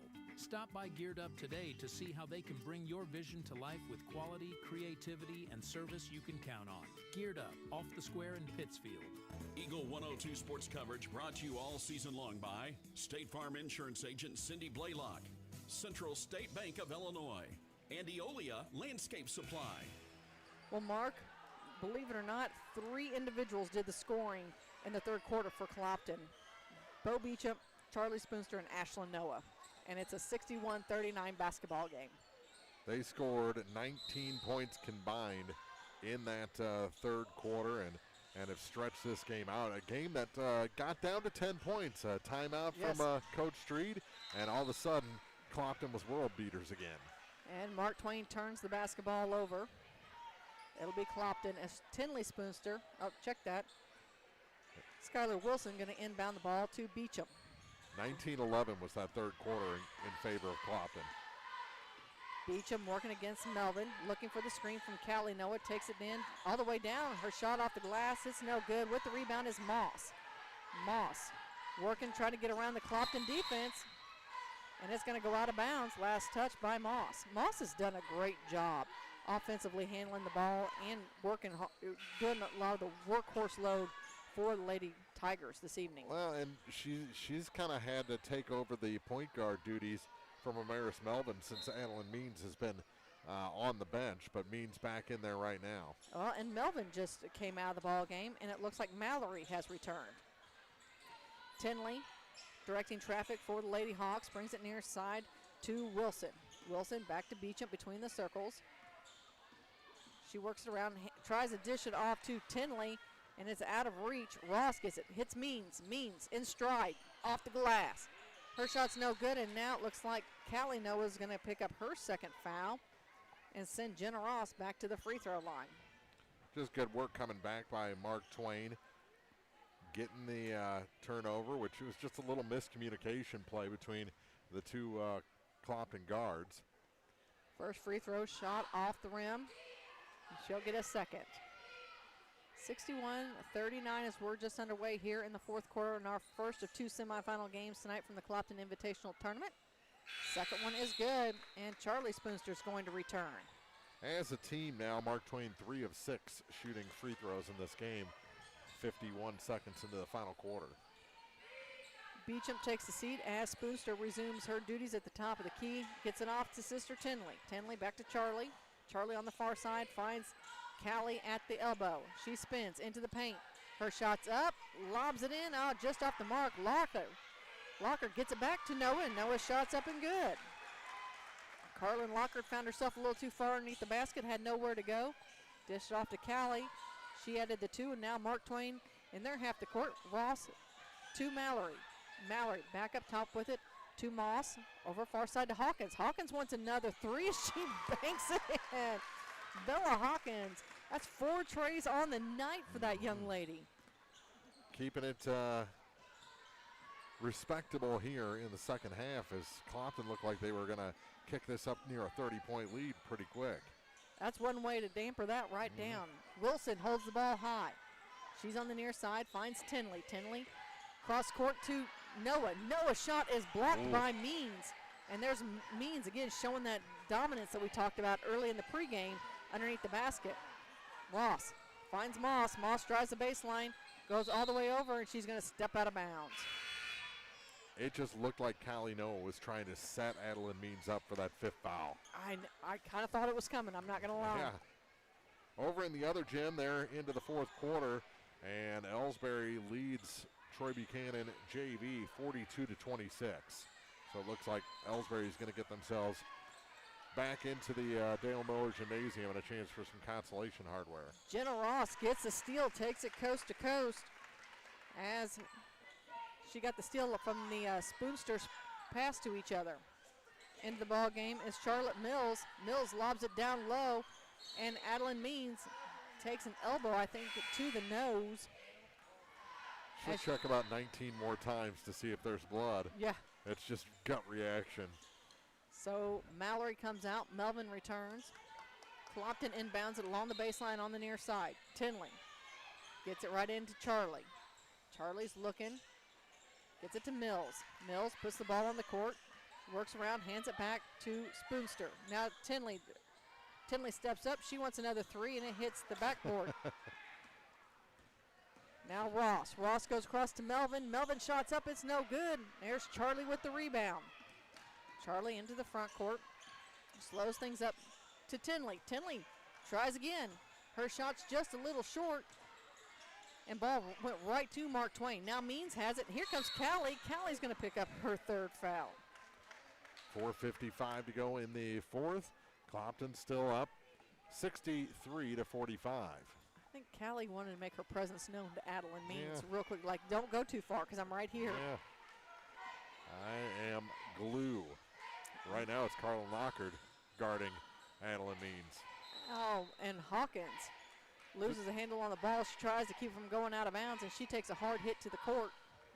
Yeah, she kind of got her legs tangled up a little bit. Did. And ended up going down awkwardly. Probably fell on a hip. Yeah. So Conrad's going to come in for her. Let her give her a chance to walk that off. Get that stinger out. As we're down to 4:47 to go in this ball game. Lockard into Spoonster. Charlie with it. Across the timeline. Takes it to the far wing. Dishes it off to Mills. Mills looks inside. She works around. Brings it to the elbow. Picks up her dribble to Tinley. Tinley goes cross court with it to Noah. Noah back to Mills. And it's going to go out of bounds. And Lockard gets a hand on it and hits it out of bounds. 4.5 left in the ball game. Melvin pushes it into the front court quickly. She's guarded by Charlie. Over the far side now with it to Mallory. Mallory needing some help. Back to Melvin over on the far side. Mallory up top with it again on the near side. One dribble to Melvin. They're resetting this offense. Ross holds it, and it looks like Clopton has cleared their bench. They're going to sub all five in as this ball goes out of bounds. Oh, never mind. It was saved by Mallory. It just ends up right in the hands of Clopton. Well, you got to get a three on this possession, right? And Tinley does. She heard you. Tinley says, I'll take 3 threes on the night. And now they will call a timeout just to make the substitutions. Nope. Coach Street says we're going to talk a little too, I guess. You know what? She does that. She makes a liar out of us occasionally. 66-45 is our score. We've got your final moments of fourth quarter coming up next here on Eagle 102 Sports. Game of the Week coverage brought to you this week by Brown's Processing and Smokehouse Meats, Community State Bank of Missouri, Shireman Memorials, and Mike Ingram Plumbing.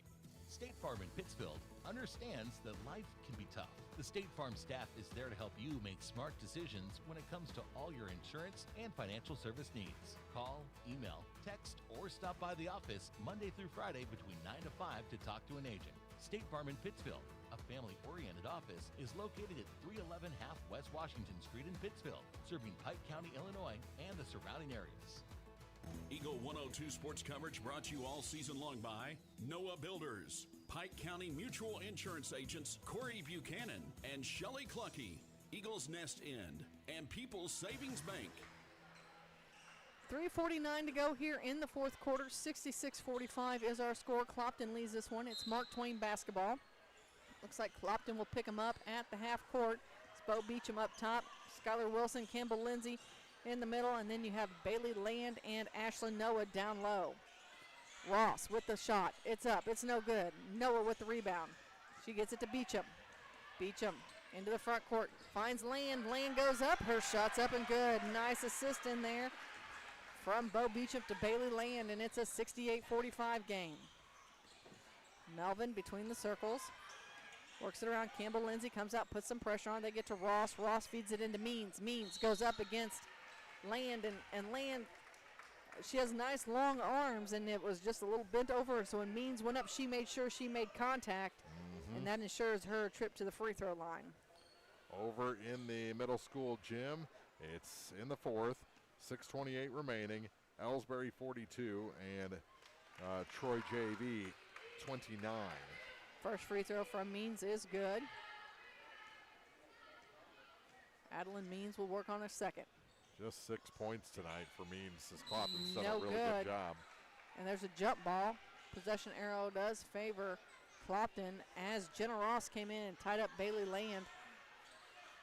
Bo Beecham, Melvin, Amaris Melvin getting a little chippy down there. As Noah kicks out to Wilson. Wilson wants the three. Oh, it's in and out. No good. And Means now with the basketball. To Ross. Ross picks up her dribble, near side with it to Melvin. Melvin down low with it to Moss. Back out to Means. Means to Melvin. Right back to Means. She spins. And now Moss on the far side. Mallory. Means wants the long three. It's no good. And Beecham with the rebound. Bo is going to take it herself. Up off the glass, and it is good. Bo Beecham with 14 on the evening. You know, Mark, we were a little concerned earlier about Mark Twain and the foul trouble, and these girls have done a nice job of making sure they're staying in this game. Yeah, but being careful against Clopton is never a good thing. No. Moss, top of the key, over to Melvin, now to Mallory. Mallory looks underneath to Moss. Moss spins, shots up, bucket's good, and she gets the and one. Well, this is the first time that they've had an and one. It's always been two shot. Yeah. And they've been 1 for 2 every time to the line tonight. Skylar Wilson picks up her first foul of the evening as Moss's free throws up and good. Just get rid of that second free throw, and there you go. They're on fire. 70-49 is our score. Beecham working at the top of the key. Hands it off to Wilson.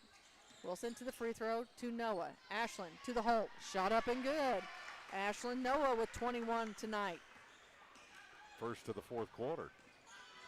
Moss picks up her dribble right in the middle of the Mark Twain bench. Dishes it off. That was Ross to Moss. And now Ross gets a steal. Her putback's up and good. Down to a minute and a half to go here in the ball game. 72-51. Beecham doing the work herself. Ooh. She lets it roll off her fingertips. That couldn't have gone higher off the glass. It couldn't. Kind of reminds me of some of those Adam Sandler shots you watch him take. Mallory with the shot, and she's going to foul Noah. Oh, no, I'm sorry. That's Jenna Ross is going to pick up. Yep, her fourth with a minute 17 to go. So Beecham once again with the basketball. She works to cross that half-court line, and she's met by Melvin. Lobs it down to Land, but it's just out of her reach, a little high and a little far. So to Mark Twain we go. Moss to Ross. Ross will bring it up the court, and she'll be met at the half-court line by Campbell. They go toe-to-toe. She tries to give a little shove off there. Campbell doesn't go anywhere. Moss to Means. Means spins. She shoots over two defenders. Wilson with the rebound. She gets it to Lindsay. Campbell Lindsay on the run. She splits defenders all the way up. Her shot's up and good. Campbell Lindsay with two. That was her first two of the night. And now I think we are just subbing in. Yeah, that'll be it for Lindsay and Ashland Noah. As Lockard and Mills returns with 37 seconds to go here in the ball game. 76-51 is our score. Melvin to Ross. Ross looks down low and is taken away by Land. Land gets it off to Wilson. Long pass up by Beecham to Mills. Her shot, she's just a little too far underneath the basket. It bounces off. Here comes Means. Means wants a three. It's off the mark. Wilson tracks it down, and she's all low. She's off to the races. She'll take it up off the glass. No good, but Mills is there to get the putback. First points for Charlotte Mills, and a nice follow. Here comes Means, down to 3 seconds. Two, she spins, and it's Carlin Lockard, and that is the ball game. 78-51 is our score. We've got your post-game show coming up next here on Eagle 102 Sports. Game of the Week coverage brought to you this week by Advanced Physical Therapy, State Farm agents Rod Prentice and Brenda Crawford, People's Savings Bank, and Lynn's Heritage House. The Eagle 102 Sports postgame show is coming up on KJFM Radio. It's a great time to buy or sell a home. I'm Vicki Cadwalder, and I take pride in offering skills that make the process go smoothly from beginning to end. Even after closing, I enjoy staying in touch and being there to help you if you have any other needs or questions. Call me and we'll create a personalized plan just for you. Vicki Cadwalder Real Estate, loving our small town life. Greatness doesn't happen overnight. It takes time focus, and dedication. At Shelter Insurance, we understand that because we put in the hard work and dedication for decades. Ask me, Ashley Jenkins, about Shelter's auto, home, and life options. Eagle 102 sports coverage brought to you all season long by Brown's Processing and Smokehouse Meats, Ackles Farm Market, Pike County Memorial Hospital, and Community State Bank of Missouri. Time now for the Eagle 102 Sports post-game show on KJFM Radio. Your final from our first game tonight, 78-51. The Clopton Lady Hawks defeat the Mark Twain Lady Tigers. And I'll run down some scoring for you real quick. At the end of the first, Clopton led 22-13. Then it was a 20-15 half and sent Clopton in the locker room up 42-28. And it was pretty much all Clopton in the second half. They went on a 19-11 run in the third quarter and wrapped it up with a 17-12 scoring matchup to end the game 78-51. Mark, you got the individual scoring for us? I do. For the Tigers, they were led by Ella Moss with 16, 15 for Jenna Ross, 12 points for Bella Hawkins, 6 for Adeline Means, and 2 for Amaris Melvin to complete the scoring. And for Clopton, they had 2 points from Charlotte Mills, 2 points from Campbell Lindsay, 4 points for Bailey Land, 5 for Callie Noah in the victory. 10 points Tinley Spoonster tonight. Bo Beecham was 16 off the bench. 18 points for Charlie Spoonster, and the game's top scorer with 21 points is Ashlyn Noah. Well, Mark, that was a great first game. It's everything we expected it to be, and now Clopton will head on to face the winner of our next matchup, Louisiana and Duchesne. We'll have that pregame. Oh, you got a final on the other? It's not update? A final. Oh. They have about 3:50 to go in the fourth quarter, and Ellsbury in the consolation semis leads Troy Buchanan JV 46-30, and we'll keep watching that game. All right, we'll keep you updated as we've got our second round of tournament action coming up with the pregame show next here on Eagle 102 Sports. Game of the Week coverage brought to you this week by Pike County Mutual Insurance agents Corey Buchanan and Shelley Clucky, Noah Builders, Central State Bank of Illinois, and Heart Care Chiropractic Center. The Eagle 102 Sports pregame show is coming up on KJFM Radio. To measure the true value of a compact tractor, break out all the jobs it can do. You'll have a long list with the New Holland Workmaster Series 25, 35, or 40 compact tractor from Bowling Green Tractor. If you value performance and economy, see Bowling Green Tractor on Business 61 in Bowling Green today about a Workmaster 25, 35, or 40 compact tractor. Geared Up, located just off the square in Pittsfield, is your go-to destination for high-quality screen printing, embroidery, and custom apparel. Proudly serving local schools, businesses, and organizations, the team at Geared Up is dedicated to helping communities look their best, whether you're updating your wardrobe, shopping for the perfect gift, or outfitting your team. Geared Up offers a wide selection of in-stock items to choose from. Need custom gear for a fundraiser, business, or special event? They've got you covered. Stop by Geared Up today to see how they can bring your vision to life with quality, creativity, and service you can count on. Geared Up, off the square in Pittsfield. Dawn's Monuments has been dedicated to helping area residents and their families create monuments to withstand the test of time for over 40 years. With a dedicated team of locals serving in every capacity from sales to installation crew, Dawn's Monuments treats every customer like family because they are family. When you're looking for someone whom you can trust, who backs their work with options for upkeep and care and adding final dates or revitalization, visit Dawes Monuments at 314 West Washington Street in Pittsfield. People who care for families that care. Eagle 102 sports coverage brought to you all season long by Bowling Green Tractor, State Farm agents Rod Prentice and Brenda Crawford, Vicki Cadwallader Real Estate, and Pepsi. It's time now for the Eagle 102 Sports pregame show on KJFM Radio. Time for the second game of the night here from the 29th Clopton Invitational as the 6 and 7 seeds do battle in the championship semifinals for a chance to take on the Clopton Lady Hawks. It's Louisiana, the 6th seed, Duchesne, the 7th seed, and what an upset that Coach Caleb Johnson had. The former Ellsbury boys coach defeats Silex in the opening round, the 3 seed, and has them, actually the 2 seed, Silex, and has them on the championship side of the bracket.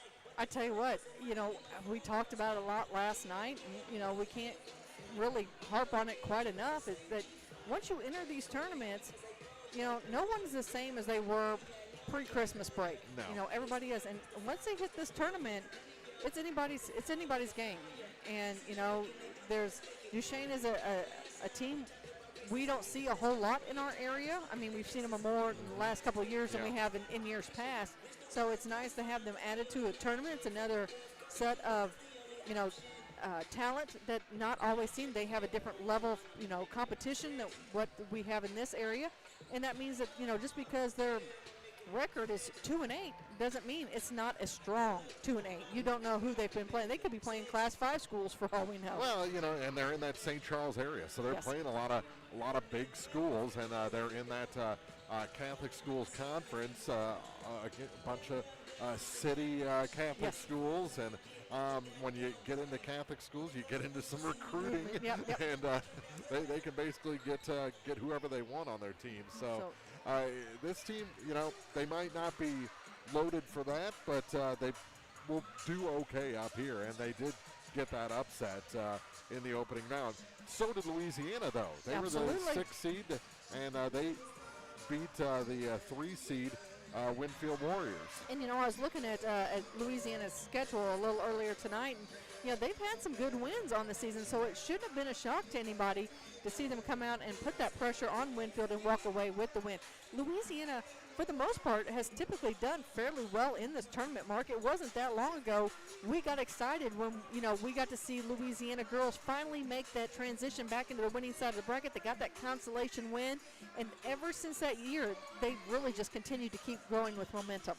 Absolutely, and getting Reese Womack back is a big boon for him. She was out due to illness until after the Christmas break, so that is a big compliment to Serenity and Trinity out high, and makes us a more well-rounded team. So, this is another one of those games that's up for grabs tonight. We'll just have to see which of the better teams shows up. It's Louisiana, and it's Duchesne to take on Clopton.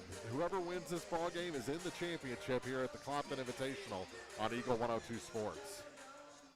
Game of the Week coverage brought to you this week by William Watson Hotel and Watson 1838, J. Roberts Jewelers, Wood Smoked Meats, and Hayden's Motorsports.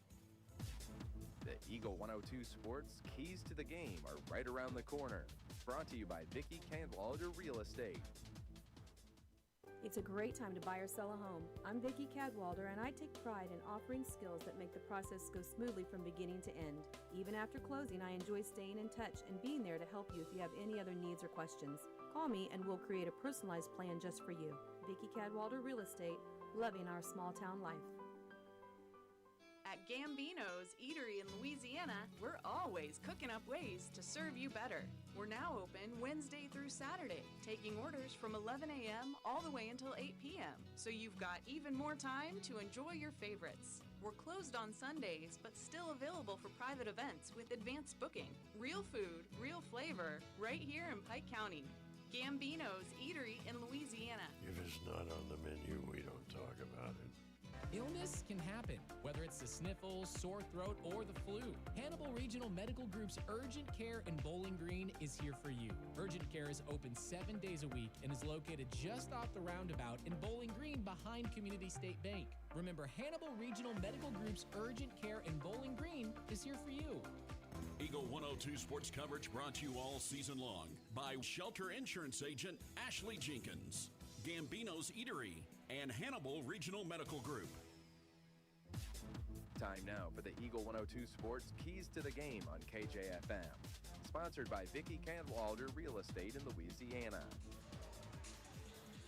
It's Louisiana against Duchesne here in the championship semifinals of the Clopton Invitational. And Marianne, my first key to the game was going to be Caleb Johnson's shoes for Duchesne, but he's gone very conservative with his shoe tonight. Just a black tennis shoe. When he was at Ellsbury, man, there is always a different pair of shoes. I know. Going. It's almost like he doesn't want to stand out here. That is something. Maybe St. Charles, the cost of living is just too high to keep that shoe collection going. There you go. Yeah, but okay. Keys to the game for Louisiana. They've got to be a two-dimensional team. They've got to be strong down low. Camry Hart and Reese Womack are going to have to be tough. You got Nakia Griffith that can help out high or down low. They've got to take care of that space and open up the Twins to do what they do. Well, and I was looking down here at height-wise, Mark. I thought for a minute, based on what I was seeing with Louisiana, that, Duchesne might take the height advantage, but I don't think so. Not on that point guard situation. I think this might be a game of the 5-footers. Yeah, I think 5-footers, huh? Okay, but yes, it is going to be maybe one of the best size matchups that Trinity and Serenity see all season. Yeah, but don't let my inability to read heights fool you, as it looks like both teams have the height down low. So this should be a good matchup. I'm anxious to see how this goes, but both teams are going to have to take care of that basketball. Looks like Duchesne, we don't know them as well. They look like they have a deep bench. I'm not sure how far their talent goes, but staying out of foul trouble with those starters is always key, Mark. We saw that last game. Well, and they've been in the hunt for district titles the last several years. We saw them a couple of years ago. I mean, it was very recently.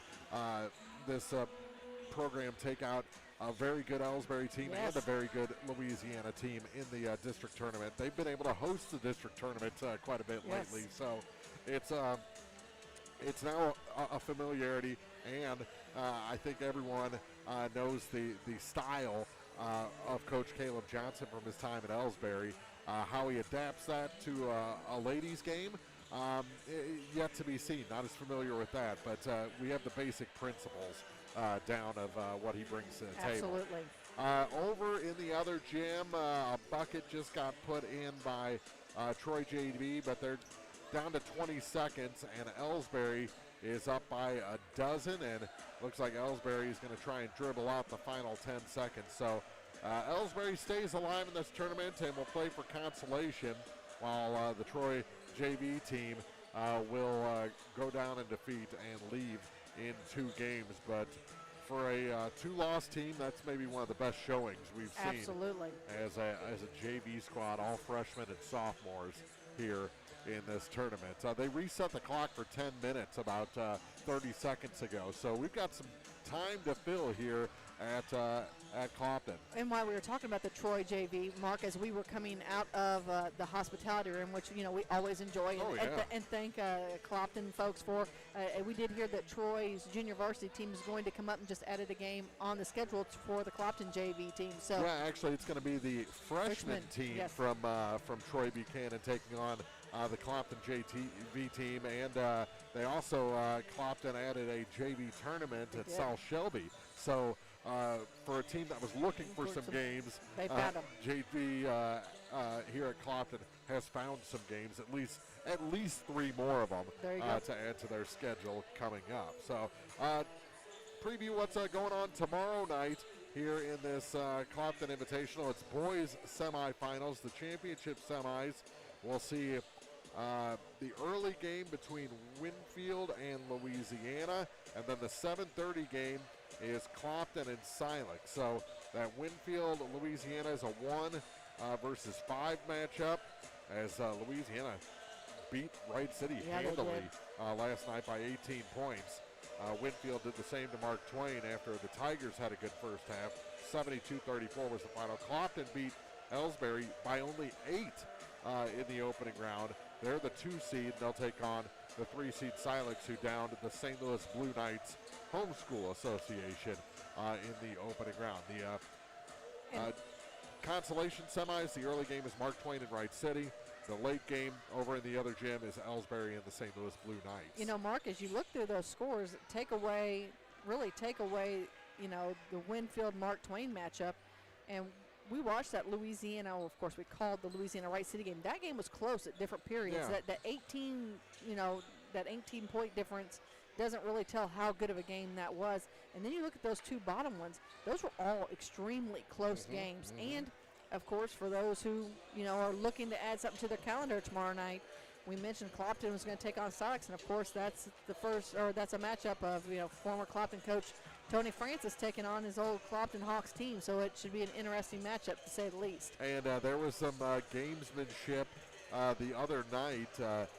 Clopton went over and saw Silex play the night that they beat Van Far, and the next night it was the Silex varsity team with Coach Francis watching Clopton play in the People's Bank and Trust shootout at Louisiana. Interesting. And Silex was almost doing laps, parading themselves around the court at different points in that game. So I think what we're trying to tell you is if maybe there's not something pressing that you need to do tomorrow night, you probably should make your way here to the Clopton Invitational Tournament. Yeah, it's going to be something because it's not only Coach Fran that went down the road, but also the Lindsay boys are over there, former teammates of the Hawks as well. So that should be interesting. Here, our second game of the night is Louisiana and Duchesne, a 6-7 matchup to decide who goes to the championship game to take on Clopton. Clopton beat Mark Twain moments ago,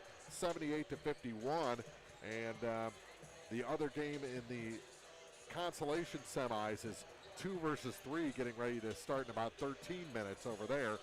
Silex, the 2-seed, Winfield, the 3-seed. So still a lot of basketball to be played tonight and through the rest of the week.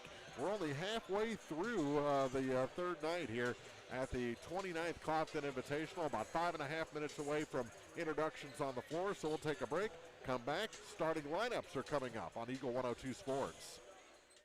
Game of the Week coverage brought to you this week by Service and Supply Co-op of Bowling Green, Buchanan Excavating, Ackles Farm Market, and Bill Allen Auction Service. The Eagle 102 Sports starting lineups are coming up. Brought to you by Community State Banks of Missouri. This is Jonah Jones with Community State Bank of Missouri. At Community State Bank, we believe in keeping your money where it matters, here at home. Community State Bank is committed to serving our neighbors with personalized financial solutions. We are here to help. Community State Bank of Missouri with branches in Bowling Green and Troy. Member FDIC, Equal Housing Lender. For over 40 years, HeartCare Chiropractic Center has been the trusted name in health and wellness in Bowling Green. Located at 300 West Main, just off the square, HeartCare Chiropractic specializes in helping athletes of all ages stay at the top of their game. Whether recovering from a sports injury or looking to improve mobility and performance, student athletes and their families turn to HeartCare for expert chiropractic care they can rely on. As the action heats up on the field, court, or track, HeartCare Chiropractic Center is proud to support local athletes and keep our community moving strong. Call today to schedule an appointment.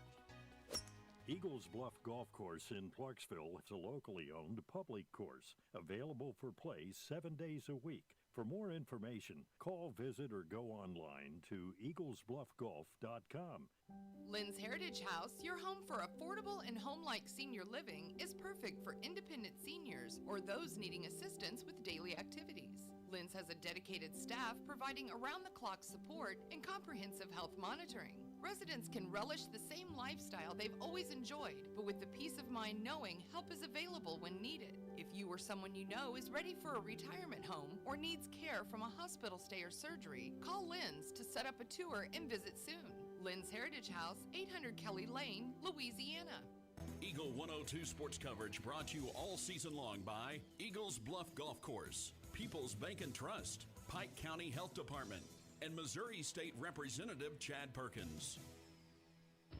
The Eagle 102 Sports starting lineups on KJFM are sponsored by Community State Banks of Missouri in Bowling Green and Troy. And your starters for the second championship semifinal. First for the number 7 seed, Duchesne Lady Pioneers. They're 2-8, coached by Caleb Johnson. They'll start at junior. Number 2, Daly Meyer. Junior, number 15, Allison Slattery gets the start. A junior, number 23, Molly Glozier gets the start. A freshman, number 25, Addie Blaze. And junior, number 50, Kylie Bryan rounds out the starters for the Lady Pioneers. For the 6th seed Louisiana Lady Dogs, 5-2, coached by Grant Fricky. They'll start a sophomore guard, number 1, Serenity Chapman. Also a sophomore guard. Looks just like Serenity because it's twin sister Trinity Chapman, number 2. It's crazy how that happens. Yeah. Number 12 gets a start, a junior guard, Nakia Griffith. Number 20, a senior, Reese Womack, and a sophomore forward, number 30, Camry Ahart, rounds out the starters for the Lady Bulldogs. So again, for Duchesne, it is Meyer, Slattery, Glozier, Blaze, and Bryan. And for Louisiana, it's Chapman, Griffith, Womack, and Ahart. Those are the starting lineups as the crowd continues to kind of switch out. I think everyone is from the Clopton game is sticking around for this one is to see who they're going to play in the championship game. Absolutely, and it's one of those situations that you have to know this opponent, because I'm guessing when they put the bracket together, they weren't thinking these were the two teams they would possibly be facing. No, you've got some familiarity. I'm sure they want to face Louisiana in the title game, but you want to watch and see what Duchesne has under their first-year coach, not first-year coaching, but their first-year coach, Caleb Johnson. We'll take a break, come back. They'll introduce the players momentarily, and then we'll tip off this second championship semi after this on Eagle 102 Sports. Game of the Week coverage brought to you by DC Septic and Drain, Central Elevator, your Purina dealer, DG Firearms, and Randy's Jewelry. Pike County Glass specializes in designing and installing windows and doors for homes, along with commercial properties in and around Pittsfield. Pike County Glass can also help with screen repair and replacement, broken windows, plus windshield replacement.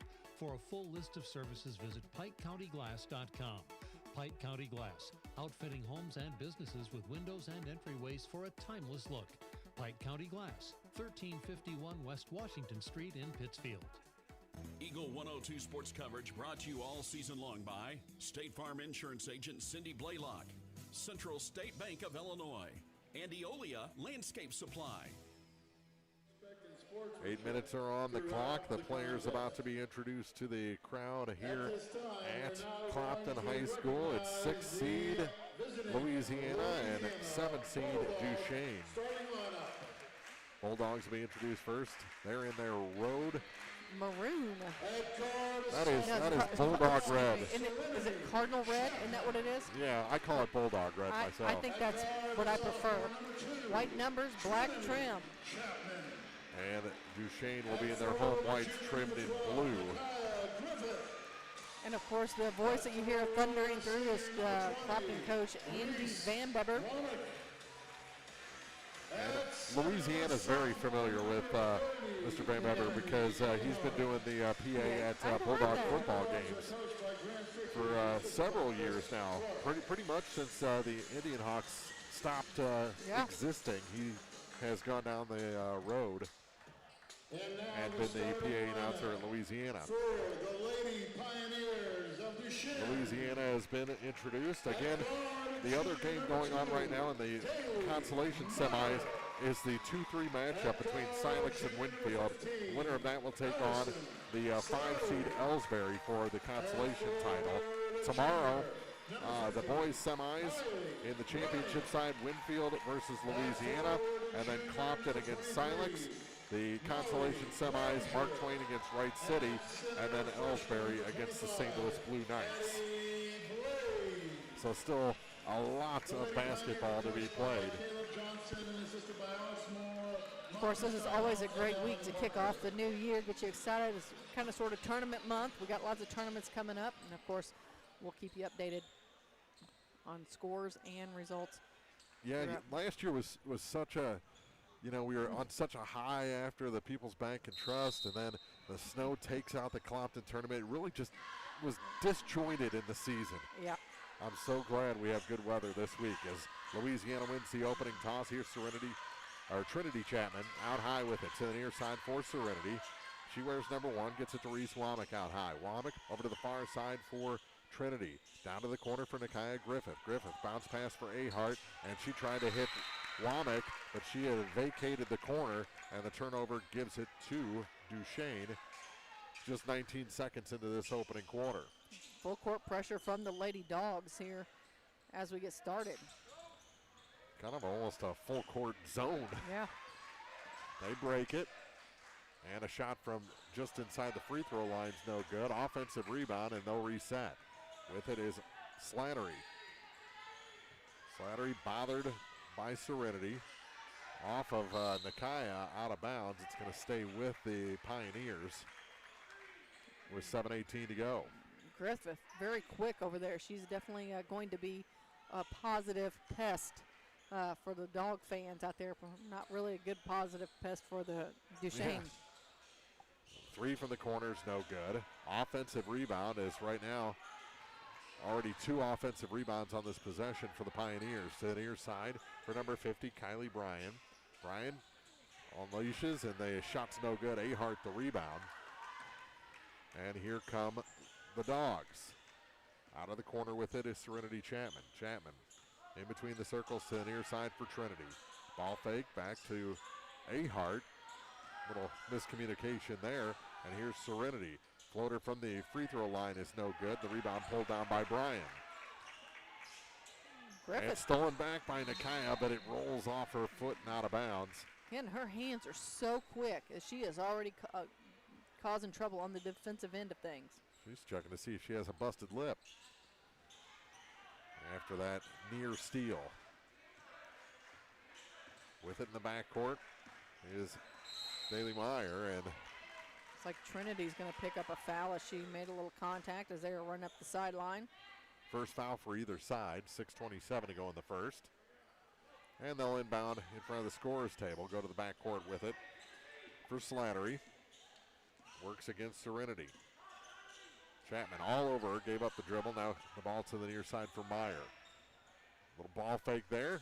Redirection, and the shot off the glass for Glozier is good. Molly Glozier gives the Pioneers a 2-0 lead. Looks like we've got a little man-to-man defense from the Lady Pioneers. Ahart moves around a defender, gets to the low block, shot no good, but a foul's going to send Camry Ahart to the line to try and get Louisiana on the board. 2-0 ball game. Pioneers lead. She mentioned Bryan picks up her first foul for the Lady Pioneers.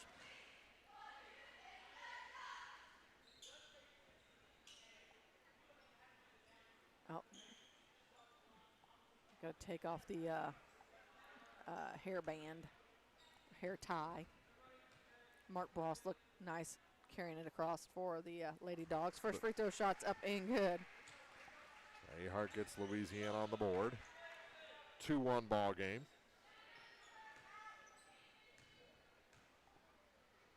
And the second shot is no good. Bounced a couple of times. Off the rim and out. Across the line with it is Bryan.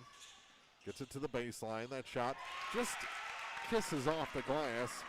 And the first 2 more points for Glozier. Actually, that was 25, wasn't it? That was Blaze. Mm-hmm. They look similar. Yeah, as I'm looking down here, there's quite a few of them that be nice if they could pull their hair up just a little bit more to see those numbers. A 3 from the corner for Trinity Chapman. And Louisiana ties it at 4.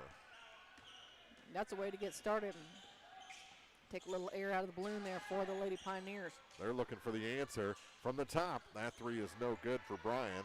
And the rebound pulled down by the Pioneers. With it is Glozier. Turn around, shot was no good. She had the right thought, it just didn't go her direction. She got a little wild there, a little to the outside. Here comes Griffith. Nakaya off the support. Her feet came out from under her. And it's turned over back to the Pioneers. 4:56 to go in the first.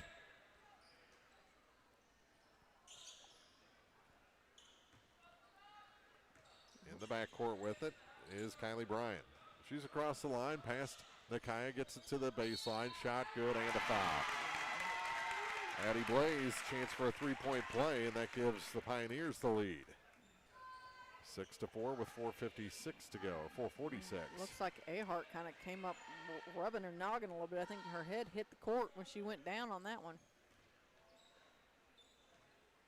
Free throw to try and make it a three-point lead is no good, and Womack the rebound to Nakaya. Across the line back to Reese Womack. Stalking. She gets it back to Nakia in the corner. Three is off the mark, and the rebound is pulled down by Daly Meyer. She's trapped in the backcourt. Ball loose momentarily, picked up by the Pioneers, and taken away by Serenity. Yeah, gets it to Ahart. Her shot's no good. So that was Trinity, wasn't it? It was. I will figure them out. Yeah. Cross the line with it is Daly Meyer. Baseline, Bryan off the glass for two.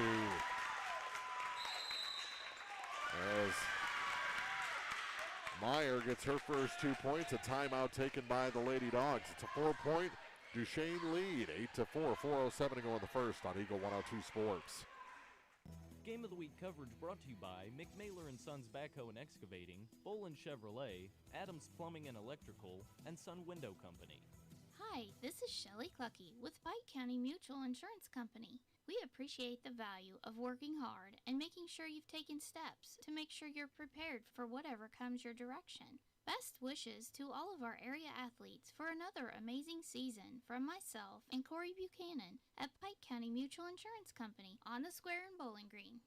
Eagle 102 sports coverage brought to you all season long by Noah Builders, Pike County Mutual Insurance Agents Corey Buchanan and Shelley Clucky, Eagles Nest Inn, and People's Savings Bank. Well, they're just introducing the players over in the other gym. In our gym, it's Duchesne leading by 4.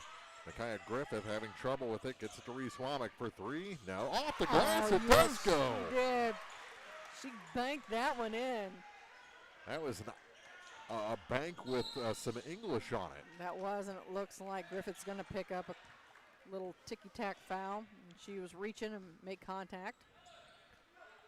3:44 to play in the first.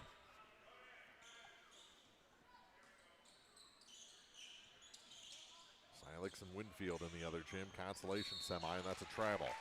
Daly Meyer slid the pivot. Gives it back to Louisiana with 3:42 on the clock. Trinity Chapman out high with it. Gets a little pick there at the top of the key. And yep, another ticky-tack. Those hands, the girls are going to have to watch their hands. They're going to not letting that contact pass at all. Addie Blaze picks up her first personal. And Womack to inbound. For Trinity, who comes across the line with it. Scoops it off the glass, just a little too much. I thought for sure that was headed in. Rebound pulled down by Kylie Bryan. Trying to take it, now dumps in the corner. Back up top for Daly Meyer. Meyer's wild shot is no good. And a nice job by Nakia to cut off the Duchesne player and allow Serenity Chapman to get that loose ball rebound. Trinity out high with it now. Backs up to the center circle. Gets a pick from Ahart. Her 3 is blocked. And the rebound pulled down by Kylie Bryan. Nakia all over her. Makes a move, gets passed to the far side. Here's a 3. And it's good. On the far side, Molly Glozier has 5 points. Makes it 11-7 in favor of the Pioneers. Down to 2.5 to play in the opening quarter. Ahart. Stolen from behind. You got to help out your teammates. You got to be vocal. Now the ball goes to the floor. Stolen back by Serenity. She goes to the hoop and is blocked out of bounds by Kylie Bryan. That was good defense by Bryan. Looks like we got a substitution. It's Kylie Ahart coming in now for Reese. Womack checks out. Now you got 2 Aharts, 2 Chapmans, and a Griffith. With it is Camry Ahart. Oh, Emily Small also came in for Duchesne. She wears number 30. And not exactly a fitting name. She seems of average height. Oh, that's not really very nice now, is it? So Trinity's picking up. Oh, no, sorry. Daly Meyer. I was like, picks up a personal, and Ahart goes to the line for the second time. And she rattles that one down. Makes it 11-8. Looks like they got another sub coming in as Charlie Pridle. Pirtle. Pirtle, thank you. And I'd say the size advantage is evened up a little bit with the current lineup out there for the Pioneers. Ahart's second shot is good. So she's 3 of 4, and it's a 2-point game. Full court pressure from the Lady Dogs still as Griffith really getting in there and disrupting things for the Pioneers. And that ball out in front, saved from going out. Starts a dribble, hook shot, no good. And the rebound pulled down by Ahart, and she's immediately fouled. That's going to be on number 15, Allison Slattery. Checking out is Griffith, and back in is Reese Womack.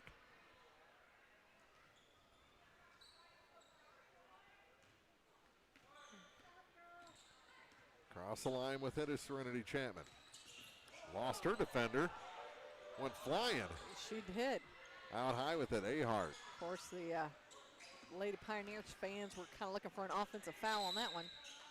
And a technical called on the assistant coach for Duchesne.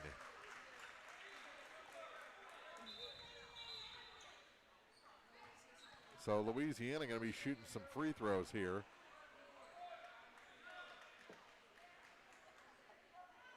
All right, looks like Reese is going to have the honors. I know the argument that's happening right now because I think I know what was said.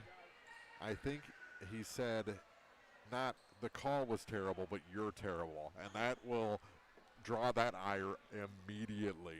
Especially from certain officials. Yeah, we won't go into that, but I think it was the you're not that. I'm just saying that as I'm looking here, there's a certain number of officials that I've seen hand out more technicals than others. Technically. There's 2 of them here that I've seen that do that on a regular basis. So. And making 1 of 2 is Reese Womack.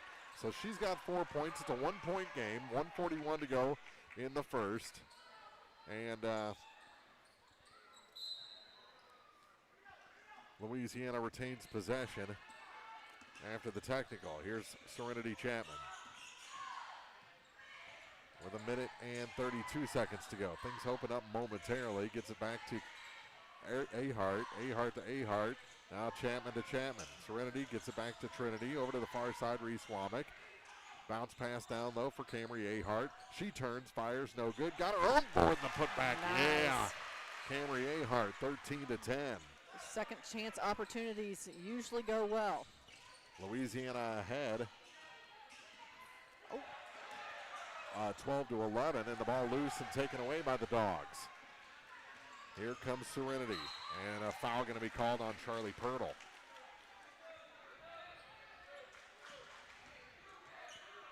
Looks 12-11. Sorry, go. No, I was just going to. Is that? Oh, that is the 5th foul. Mm-hmm. So Serenity headed to the free throw line. That's right.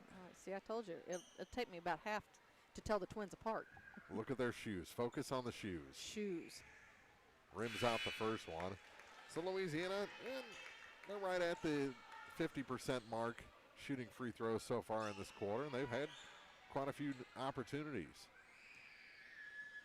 Second shot is no good, and on the rebound, Reese Womack going to pick up an over-the-back call.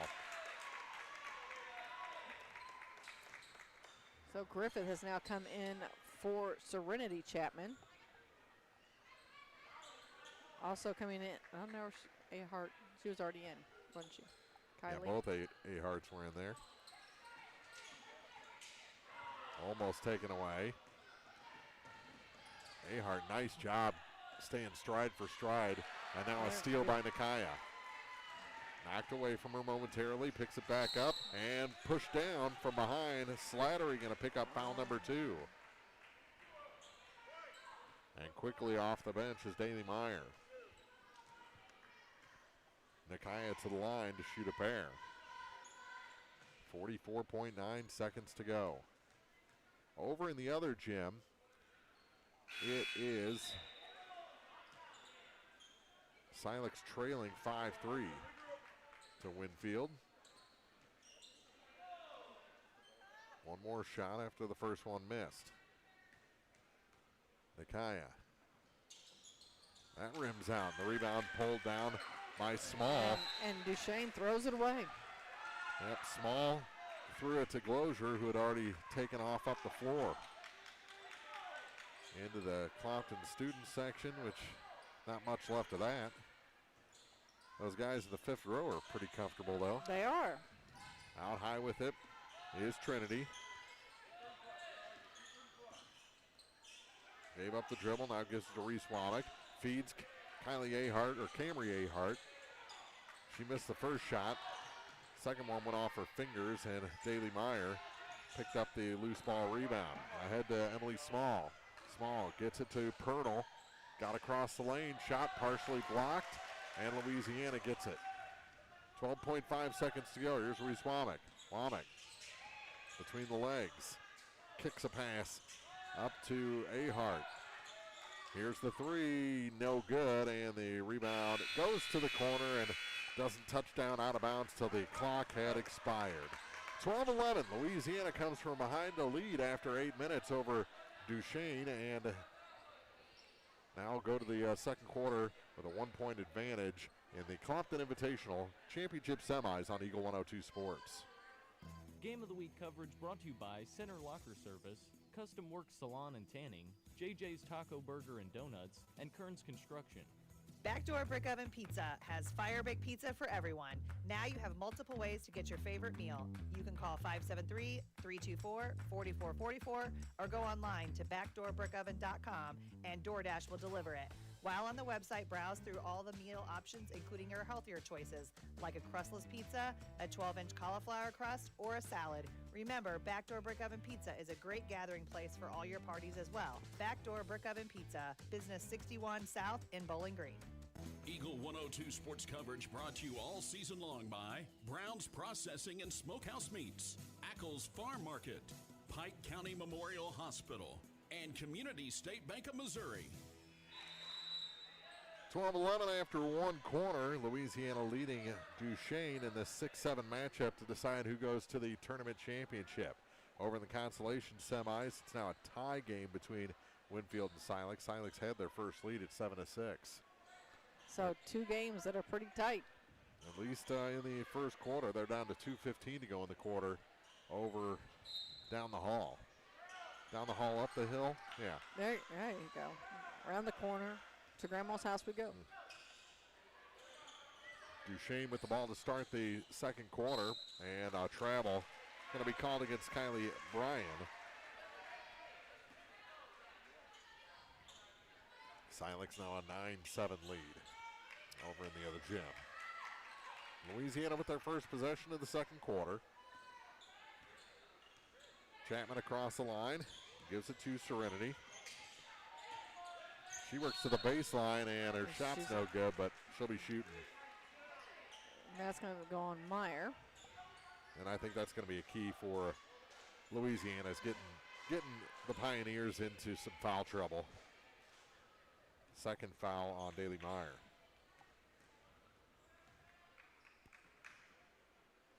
And Serenity gets one to go. She had missed her first 2. And a 2-point lead is the largest of the night for the Dogs. That's what I have. Second shot goes long, so she's 1 of 4. And then a nice open field tackle in the corner by Reese Womack. Yeah, they really need Reese to stay in this ball game, though.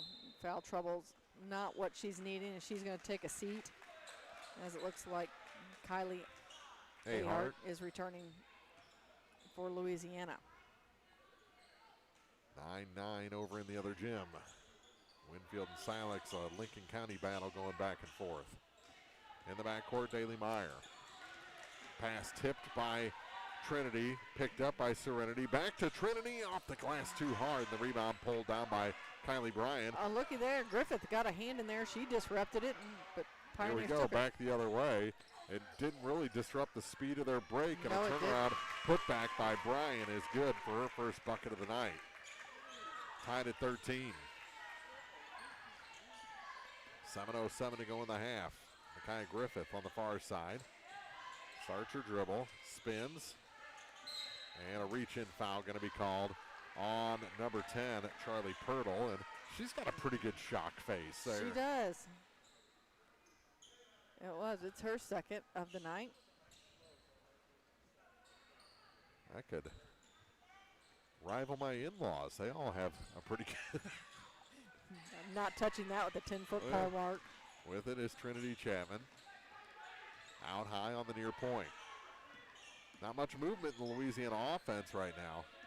No, that really, they need a screen, need a set, but unfortunately, Smith, she's.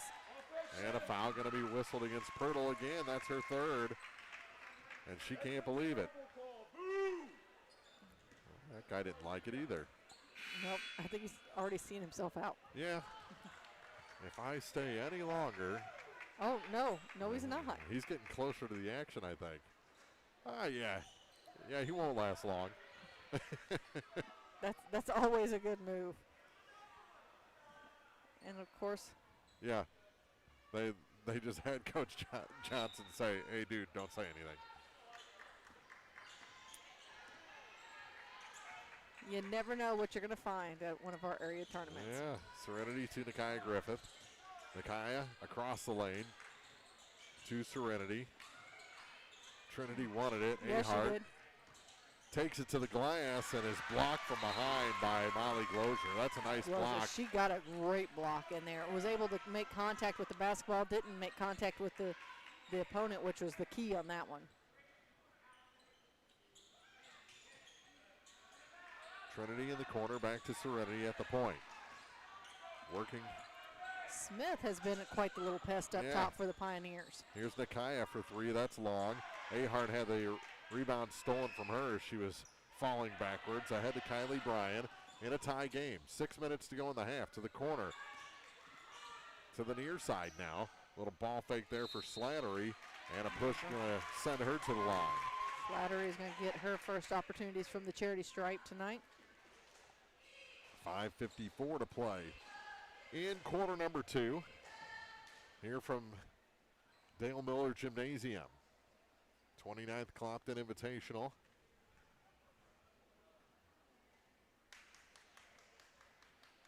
And the shot rolls through. Went around the world a couple times, fell through the hoop. Makes it back to a 1-point game. Pioneers on top. And the second shot is no good. Rebound pulled down by Bryan for the Pioneers. And ball off her foot, taken away by Trinity Chapman. Chapman tips it to the corner to Serenity. She's going to try the three from the near point, off the mark, as Louisiana started cold from three-point range, and a tie-up will keep it with the Lady Dogs. Tell you what, she had just a little too much on that. Hit the back of the rim, went high, bounced off. So looks like we've got Meyer coming out for the Pioneers, and Camry Ahart takes a seat for the Lady Dogs. Ahart to Griffith for three. That one's over everything. Womack tracks it down from the corner and throws it back up top for Trinity Chapman. Womack, she's gonna take that three. Just a little short as Louisiana can't measure it up. Looks like Griffith gonna pick up her second on the night, second foul that is.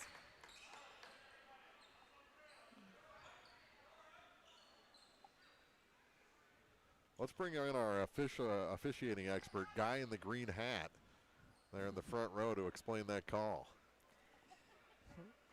Oh, we don't. I'm sorry. I've been watching so much NFL lately. They always bring in the rules analyst. I thought that guy could fill in. Oh, Lord. Throw ahead, not out of bounds. Duchesne, the turnover with 5:08 to go. 14-13 our score. We have no Mike Pereira. I'm sure we could bring up one of the Manning brothers, right? Something. Here's Serenity across the line to Trinity. Chapman starts her dribble and is fouled. Went up for that scoop shot. She had four arms between her and the basket.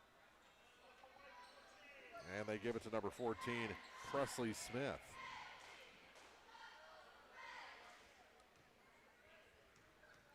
That is not the Elvis-approved spelling of Presley. As the first shot goes down. for Trinity Chapman. She's got 4 on the night. We're tied at 14 all with 4:58 to go here in the first half. That's the Tamu spelling of Presley. Made them both, and Louisiana back ahead.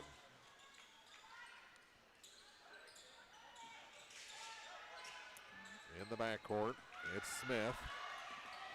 Across the line, pass to the baseline, and when they kick it across, they're going to say she was shooting. That was a pass all the way. Not saying a word. Kaylee Ahart picks up her second foul. At this point, I'm scared I'll get thrown out. Yeah. 4:52 to go in the second quarter. And at the line is Addie Blaze. First shot is long.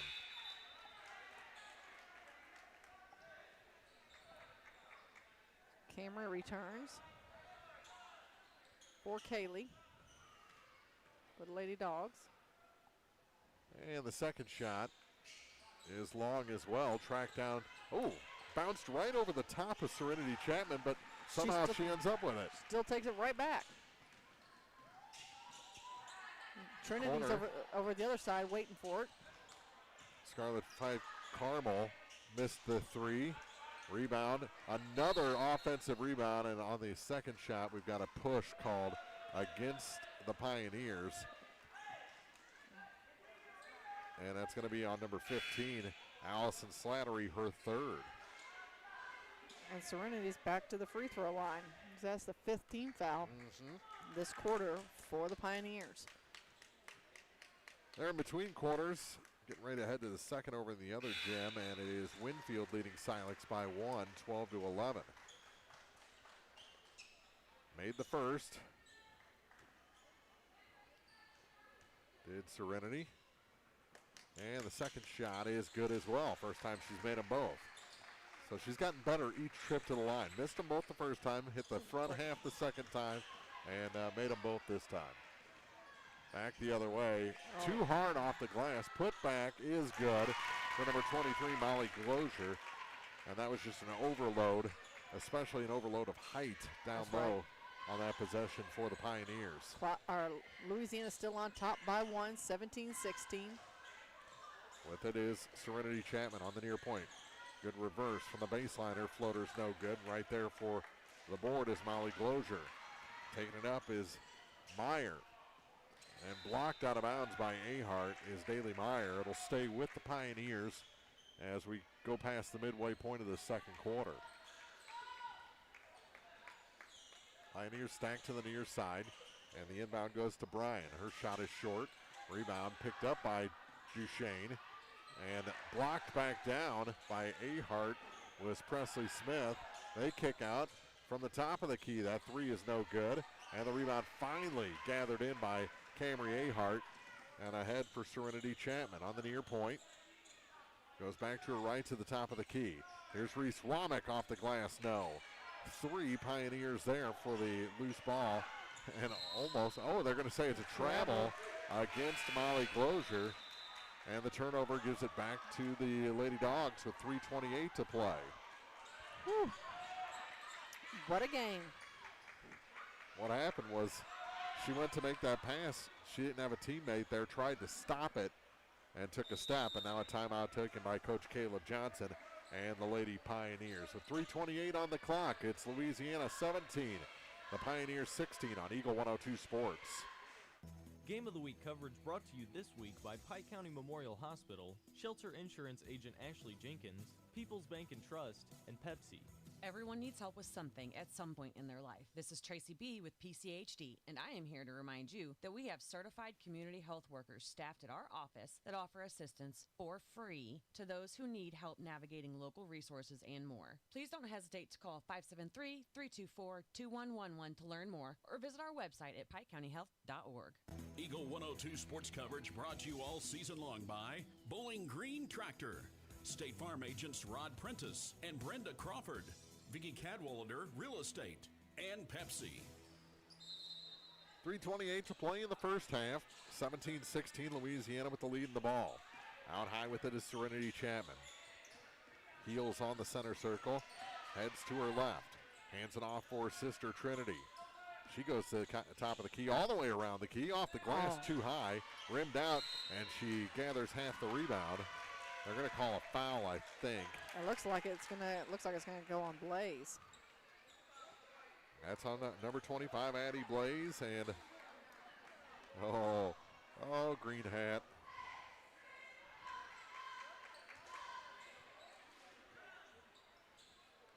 And Coach Johnson both don't like the call. It sends Trinity to the line.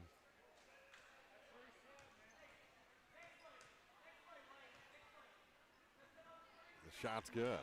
2-point lead for the Dogs. So I've got a legit question here. Okay, let's hear it. Do you think that Serenity and Trinity ever switch jerseys if one gets in foul trouble? No. Shoes. I would have had. I think you had an argument, but the knee brace would give it away. Oh, that's true. Yeah. That knee injury last season. Yeah. Okay. Because I'm thinking that probably would be a pretty good play. They are completely identical on the floor, other than that knee brace and the shoes. I mean, you can switch shoes. Yeah. But you're right, the knee brace. Off the hands of Nakia Griffith, out of bounds. That gives it back to the Pioneers with a chance to tie it with a three. 19-16, this is the biggest lead either team has had, is three. Yes. Trouble in the backcourt, running out of time. Pioneers almost waited too long. Ball almost got away from the Pioneers as well. The three is off the mark. That would have tied it. Put back, though. No! Still tipped another around. one? Yeah, that one. You can't give them three chances. And Addie Blaze puts it in. She's got 6 points and the lead down to 1. 2:27 to play. 19-18 Lady Dogs. Chapman makes every move she can. Off the glass, no good. And the rebound pulled down by Glozier for Duchesne. Across the line with it is Daly Meyer. To the baseline. Hits the bottom of the backboard. And Nakia scoops it one-handed to Reese Womack, and here we go. To the near side. Here's the three. It's off the mark. Looks like the May got a little bit of a tip in there. Well, and Reese Womack got her arm hooked by Glozier and opened up the rebound on the far side for the Pioneers. Here's Kylie Bryan. Works it to the post. Rejected. Ahart. Good defense. Kick to the corner. Here's the three. That's short. And the rebound picked up again by the Pioneers. They pull ahead. Daly Meyer with the putback, and it's 20-19. Louisiana's got to get some defenders underneath that basket. Well, Ahart did a really good job boxing out, but the rebound went to the other side. And there was no other dog in the area. Here's Nakia. Couple of ball fakes. Goes to the edge of the free throw line. Pass tipped and stolen away by the Pioneers. Goes to the floor.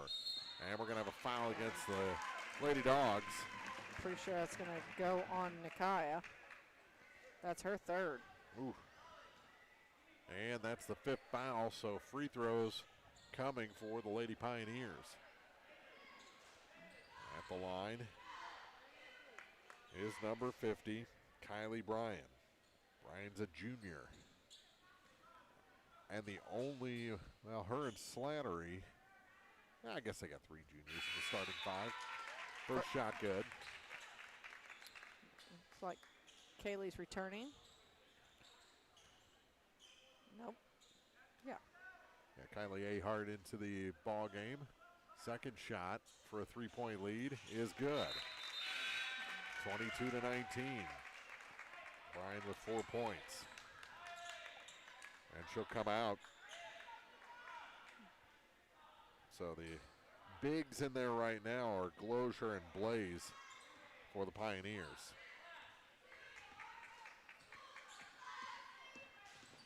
Chapman makes a move and off the hands of Serenity, out of bounds.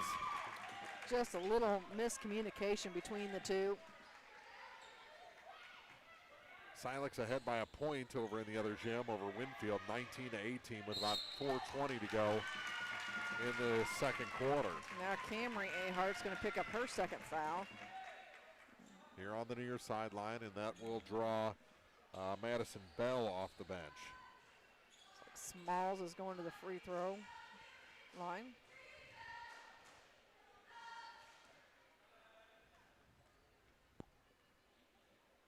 Shoot a pair. The first one is no good. So Emily Small misses the first. That was a chance to make it a two possession game.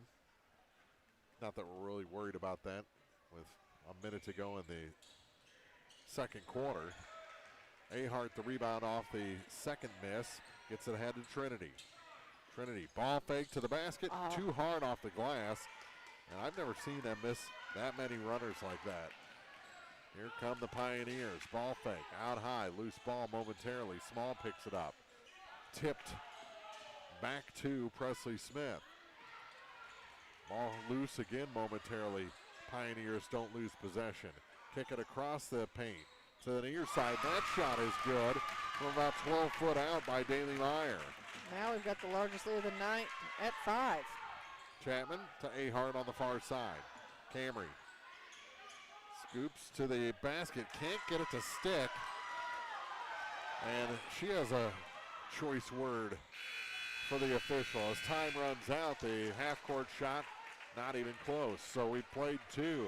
It's the Bulldogs 19, but the Pioneers have 24 and a 5-point lead for Duchesne as we head to the locker room in the championship semi of the Clopton Invitational on Eagle 102 Sports. Game of the Week coverage brought to you this week by Brown's Processing and Smokehouse Meats, Community State Bank of Missouri, Shireman Memorials, and Mike Ingram Plumbing. The Eagle 102 halftime report is coming up. Backdoor Brick Oven Pizza has fire baked pizza for everyone. Now you have multiple ways to get your favorite meal. You can call 573-324-4444 or go online to backdoorbrickoven.com and DoorDash will deliver it. While on the website, browse through all the meal options, including your healthier choices, like a crustless pizza, a 12-inch cauliflower crust, or a salad. Remember, Backdoor Brick Oven Pizza is a great gathering place for all your parties as well. Backdoor Brick Oven Pizza, Business 61 South in Bowling Green. Your car, your stuff, your savings. Combine your auto and renter's insurance with a call to State Farm Insurance agent Cindy Blaylock in Louisiana, and let Cindy show you how to put life back in your life insurance. Auto, home, and life. Make your wallet happy. Here to help life go right, State Farm Insurance agent Cindy Blaylock in Louisiana. Create the perfect look at Randy's Jewelry in Troy. Discover a huge selection of women's and men's jewelry, from fine and fashion rings to bracelets, necklaces, earrings, watches, and more. Silver, gold, and color jewelry for every occasion. Visit Randy's Jewelry, 400 Main Street in Troy.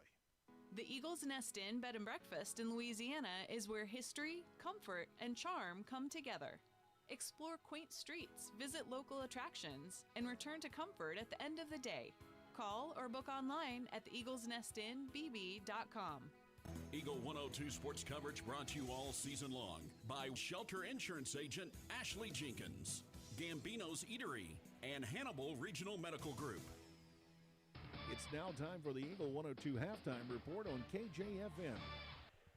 2 quarters down here in the second of 2 championship semifinals here from the Clopton Invitational. Mark Fronick, Marianne Everhart back in the broadcast booth. Marianne, over in the other gym real quick.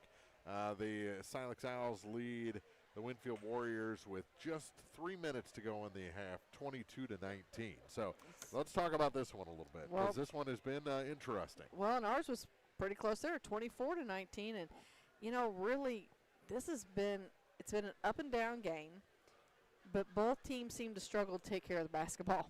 And more than usual, Louisiana struggling in the paint, getting those high percentage shots to fall, and that's really hurt them. They could be up by 8-10 points right now. Oh, absolutely. If they would hit some of those layups. Well, that, and I will say, much like the game before this, the first half, the calls have been a little close.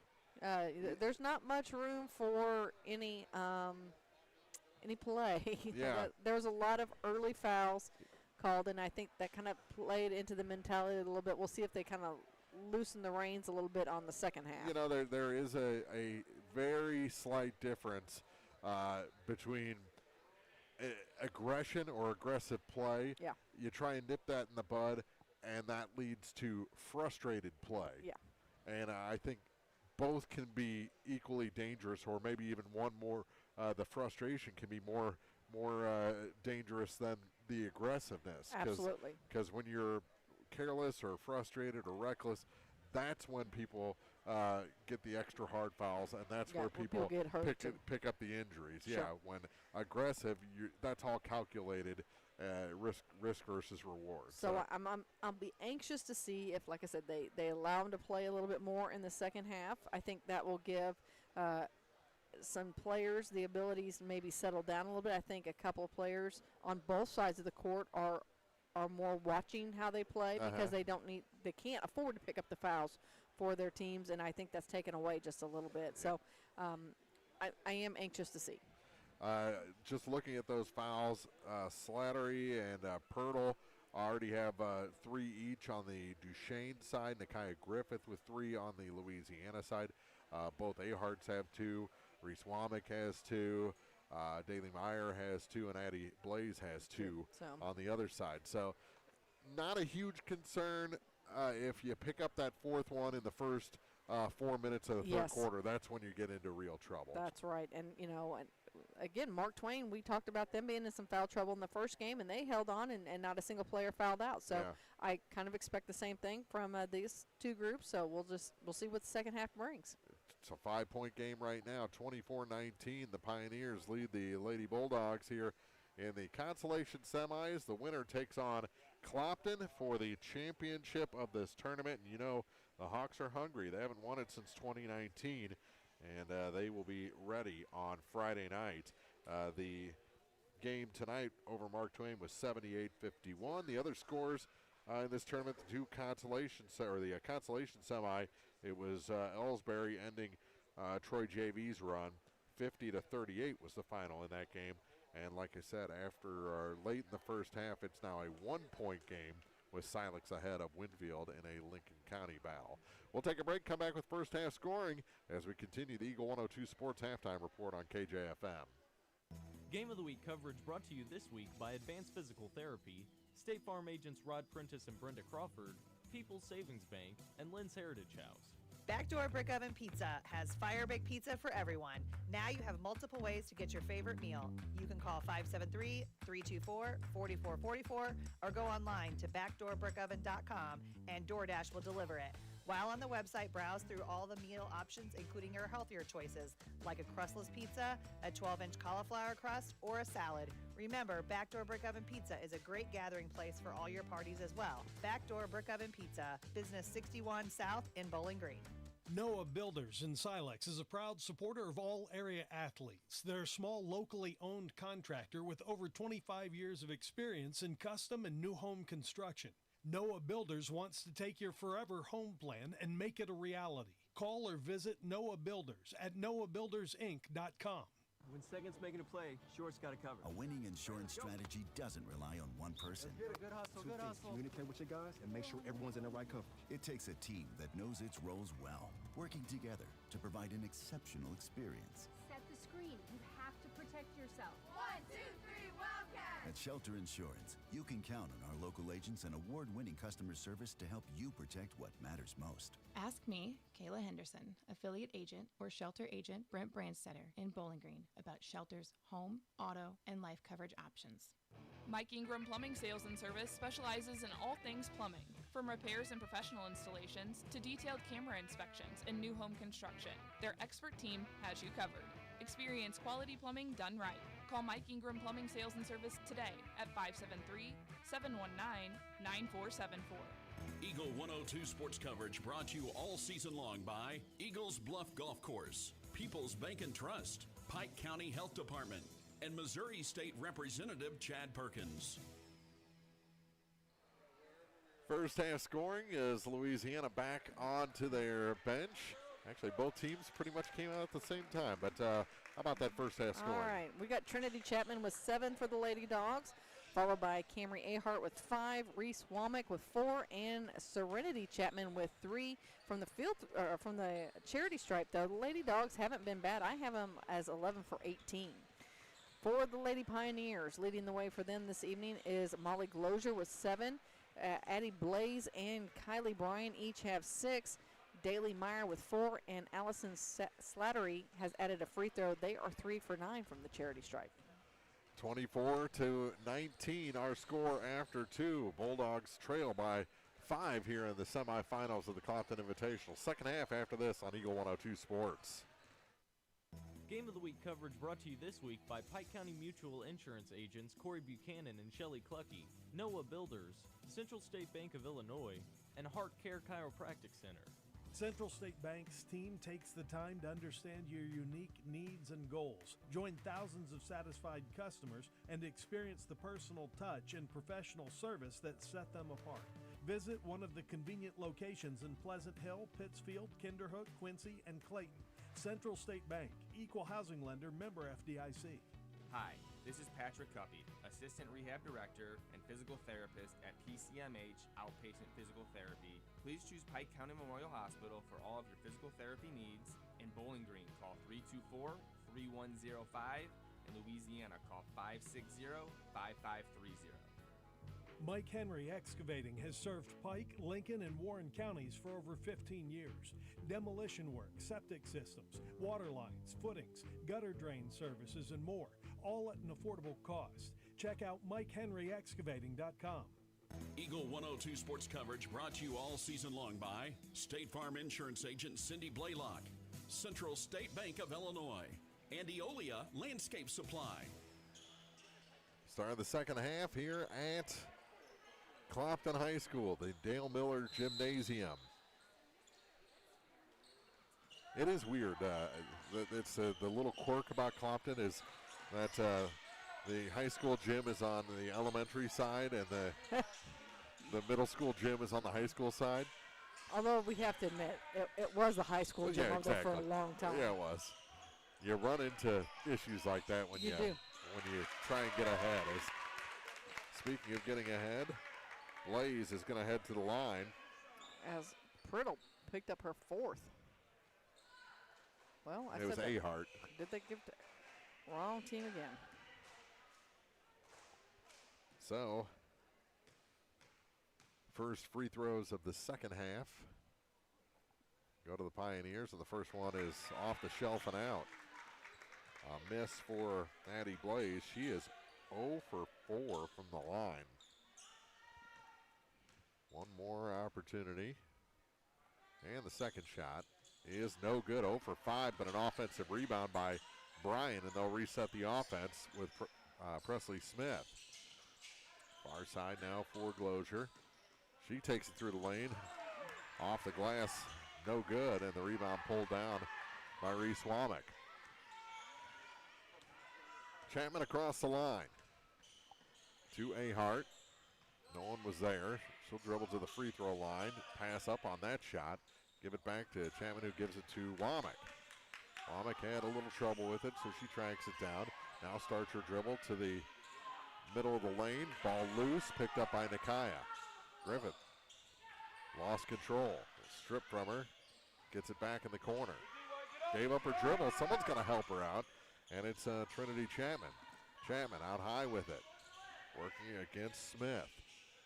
To Ahart. That one does sneak in. It does, and that was a nice pass from Chapman to Ahart. It's a little no-look pass right back over her shoulder into the paint. Makes it a 3-point game. Kick out, ball fake. And Nakaya gets a steal. On the run, 2-on-2. She's going to try and take it to the hoop. No. And the rebound coming in. That was an over the back. Ball loose. Now picked up by Serenity in the backcourt. She's tripped. Takes it to the far side for Womack. Womack kicks to the corner. Here's a three. That one's a little short. Nakaya had the rebound, and out of bounds on the far side is one of the Pioneers, Daly Meyer. And the possession saved into the ballgame. Tatum Wallace for Louisiana. She's going to replace Reese Womack. And Tatum can be entertaining out there. Oh? She likes to mix it up. Out high with it is Trinity. Takes it right to the hoop. No. They just have not been able to get open. And now the ball lost. Picked up by Griffith. Griffith has ahead done a great job. For Chapman. Ball fake. Bucket. That's Trinity. Hung up there on the rim for a while, but it's a 1-point game. 5:32 to go in the third quarter. Louisiana trailed by 5. It's down to 1. They have outscored the Pioneers 4-0 in the quarter. Turnaround. Gets it to the baseline. Shot is blocked from behind by Ahart. Now Nakaya picks it up. She has such a quick spin. She does. And out of bounds off of the Pioneers. She's going to stay with Louisiana. 5:09 to play in the third quarter. Nakaya comes out. Yeah, she needed a breather. She's been all over the place. Watching her makes me need an oxygen tank just to keep up. Chapman thought about the three. Floats now off the glass. Can't get that one to go. Fights for the rebound and pulled down by Addie Blaze. Blaze to the far side for Meyer. Meyer in the backcourt. Back for Bryan. Bryan had the whole half of the court to dribble down. That shot was short. Put back is good. Little spinning shot there from Blaze. And it's back to a 3-point Pioneer lead. 26-23, low scoring affair here in the Dale Miller Gymnasium. Bounce pass for Ahart. She starts her dribble, is tripped, out of bounds and back to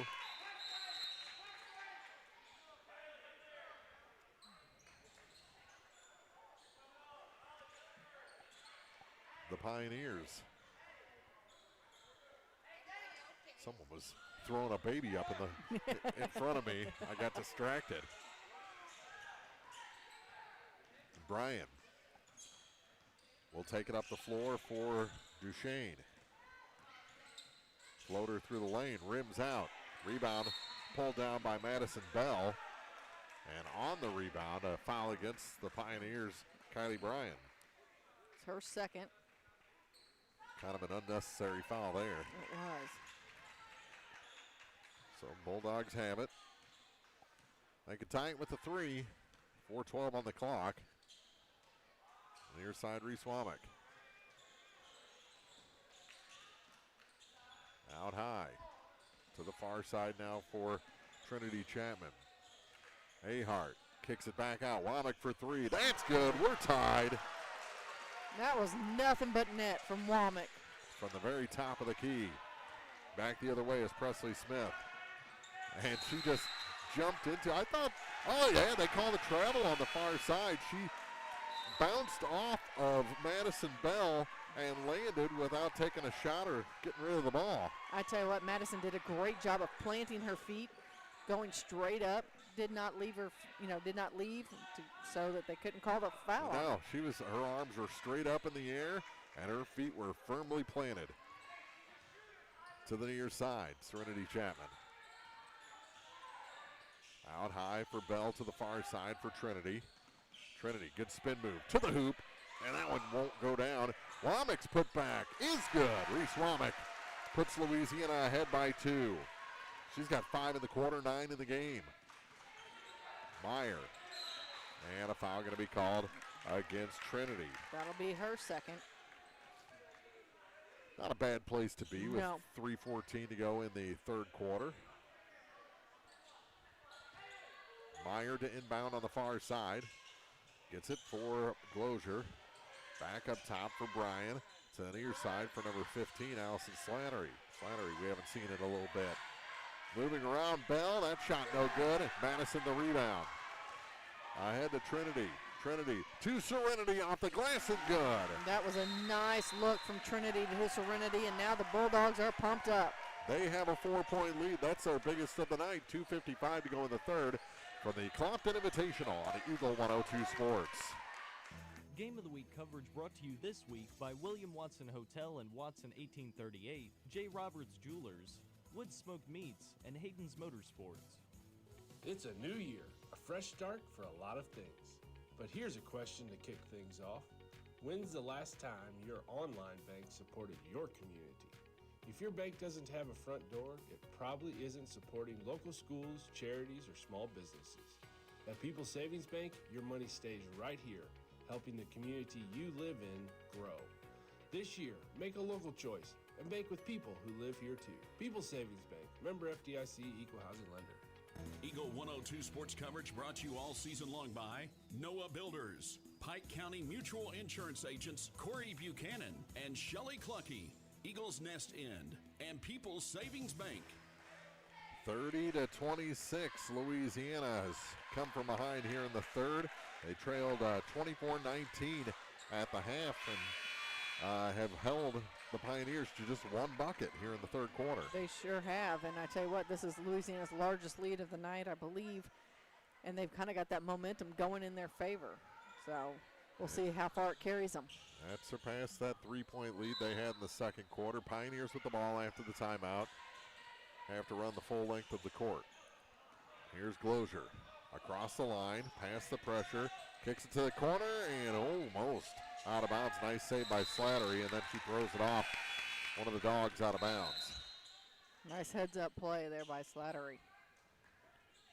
Back into the ball game comes Charlie Pirtle. She replaces Presley Smith and has the ball now for the Pioneers. Almost traveled, kicks it to the corner for Glozier. She holds it high, working against Womack, and she double dribbled. Pretty easy to see. She was coming right at us.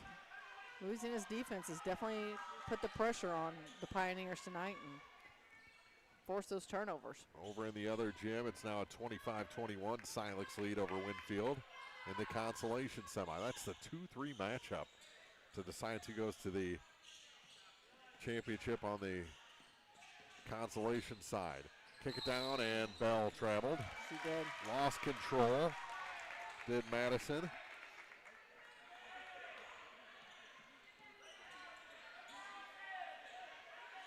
Pressure from Louisiana. They get it into Pirtle. Trapped on the far side, in trouble. Yep, they're going to have to call a timeout. They're about to hit that 10 seconds. Yep, Daly throws it across the line into the front court. Center of the lane, that hook shot no good for Bryan. Rebound stolen away, but they call the tie up first. Jump ball, and the arrow favors Louisiana with 2:05 on the clock. Boy, Louisiana's bench is fired up. Winner of this game takes on the winner, or the Clopton Lady Hawks, who won the first game of the night. Here's Trinity Chapman going to take the two. That shot no good. Rebound tracked down on the far side, then out of bounds is Ahart. And the turnover gives it back to the Pioneers. Meyer to inbound for Pirtle. Pirtle across the line to the near side. Now baseline, and a blocking foul going to be whistled against Louisiana.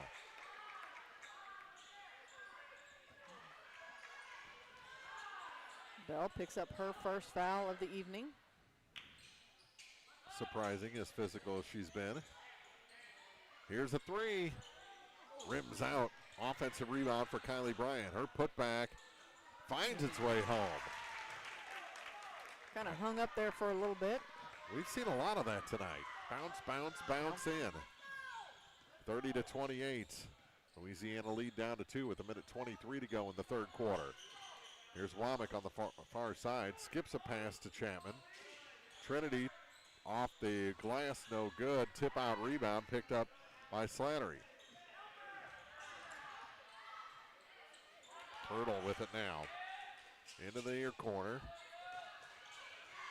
Back up top for Slattery to Pirtle. Pirtle works it down to the low blocks, and a foul on the floor going to be called on Reese Womack, her third. No, they gave it to Bell. Madison. I didn't even see her in the area. Ahart's coming in along with Griffith. The other Ahart takes a seat along with Bell. Bell had good minutes in off the bench for the Lady Dogs here in the third. Yeah, we're back to the starters for Louisiana. And the shot from the baseline is good. We're tied. Okay, you're going to give me that 8-footer. I'll take it and tie this game, said Nikki or Molly Grozier. I almost called her Nikki Glazier. I mean St. Louis. Yeah, close. Far side with it is Trinity. Lobs it for Nakaya. Griffith gets a pick from Ahart. Shot way too hard off the glass. Ahart is tied up, and the arrow favors the Duchesne Pioneers.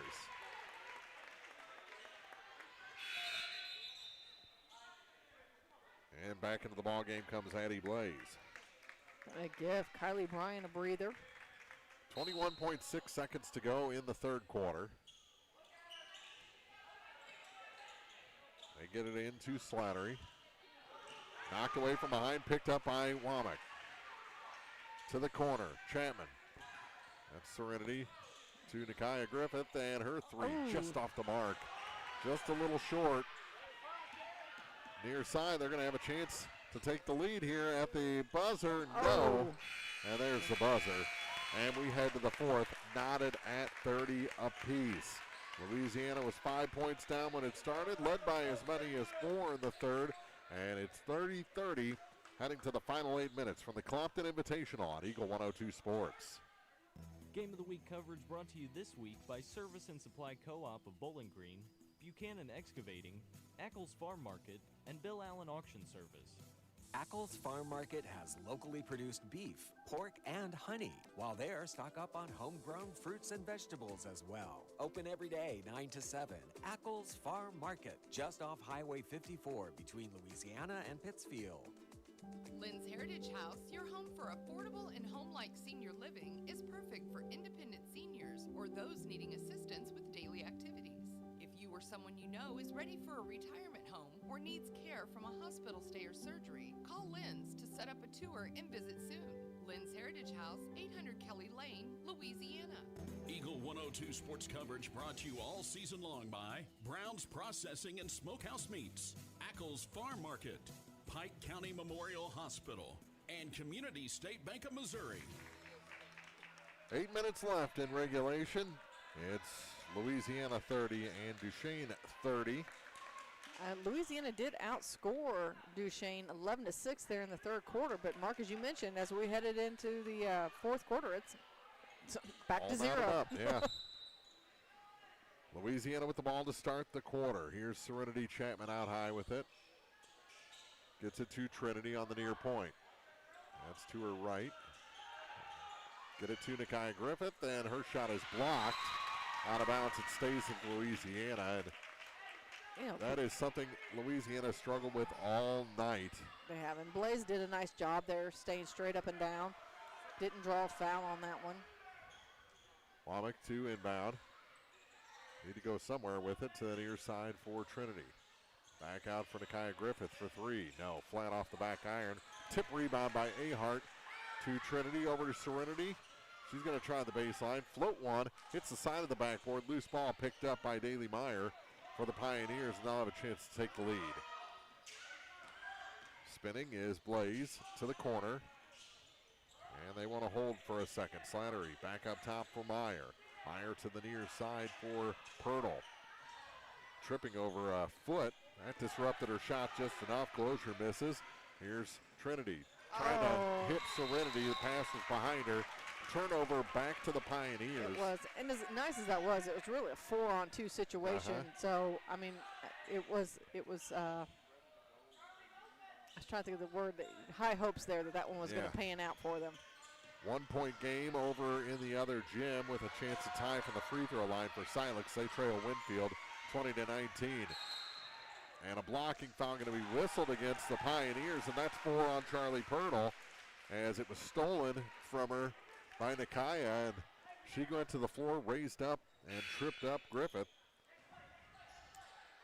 All right, Brian's going to return for her. Pirtle is out for the time being with 4 fouls.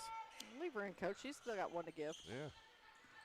Serenity leaves it in the corner. Here's a three.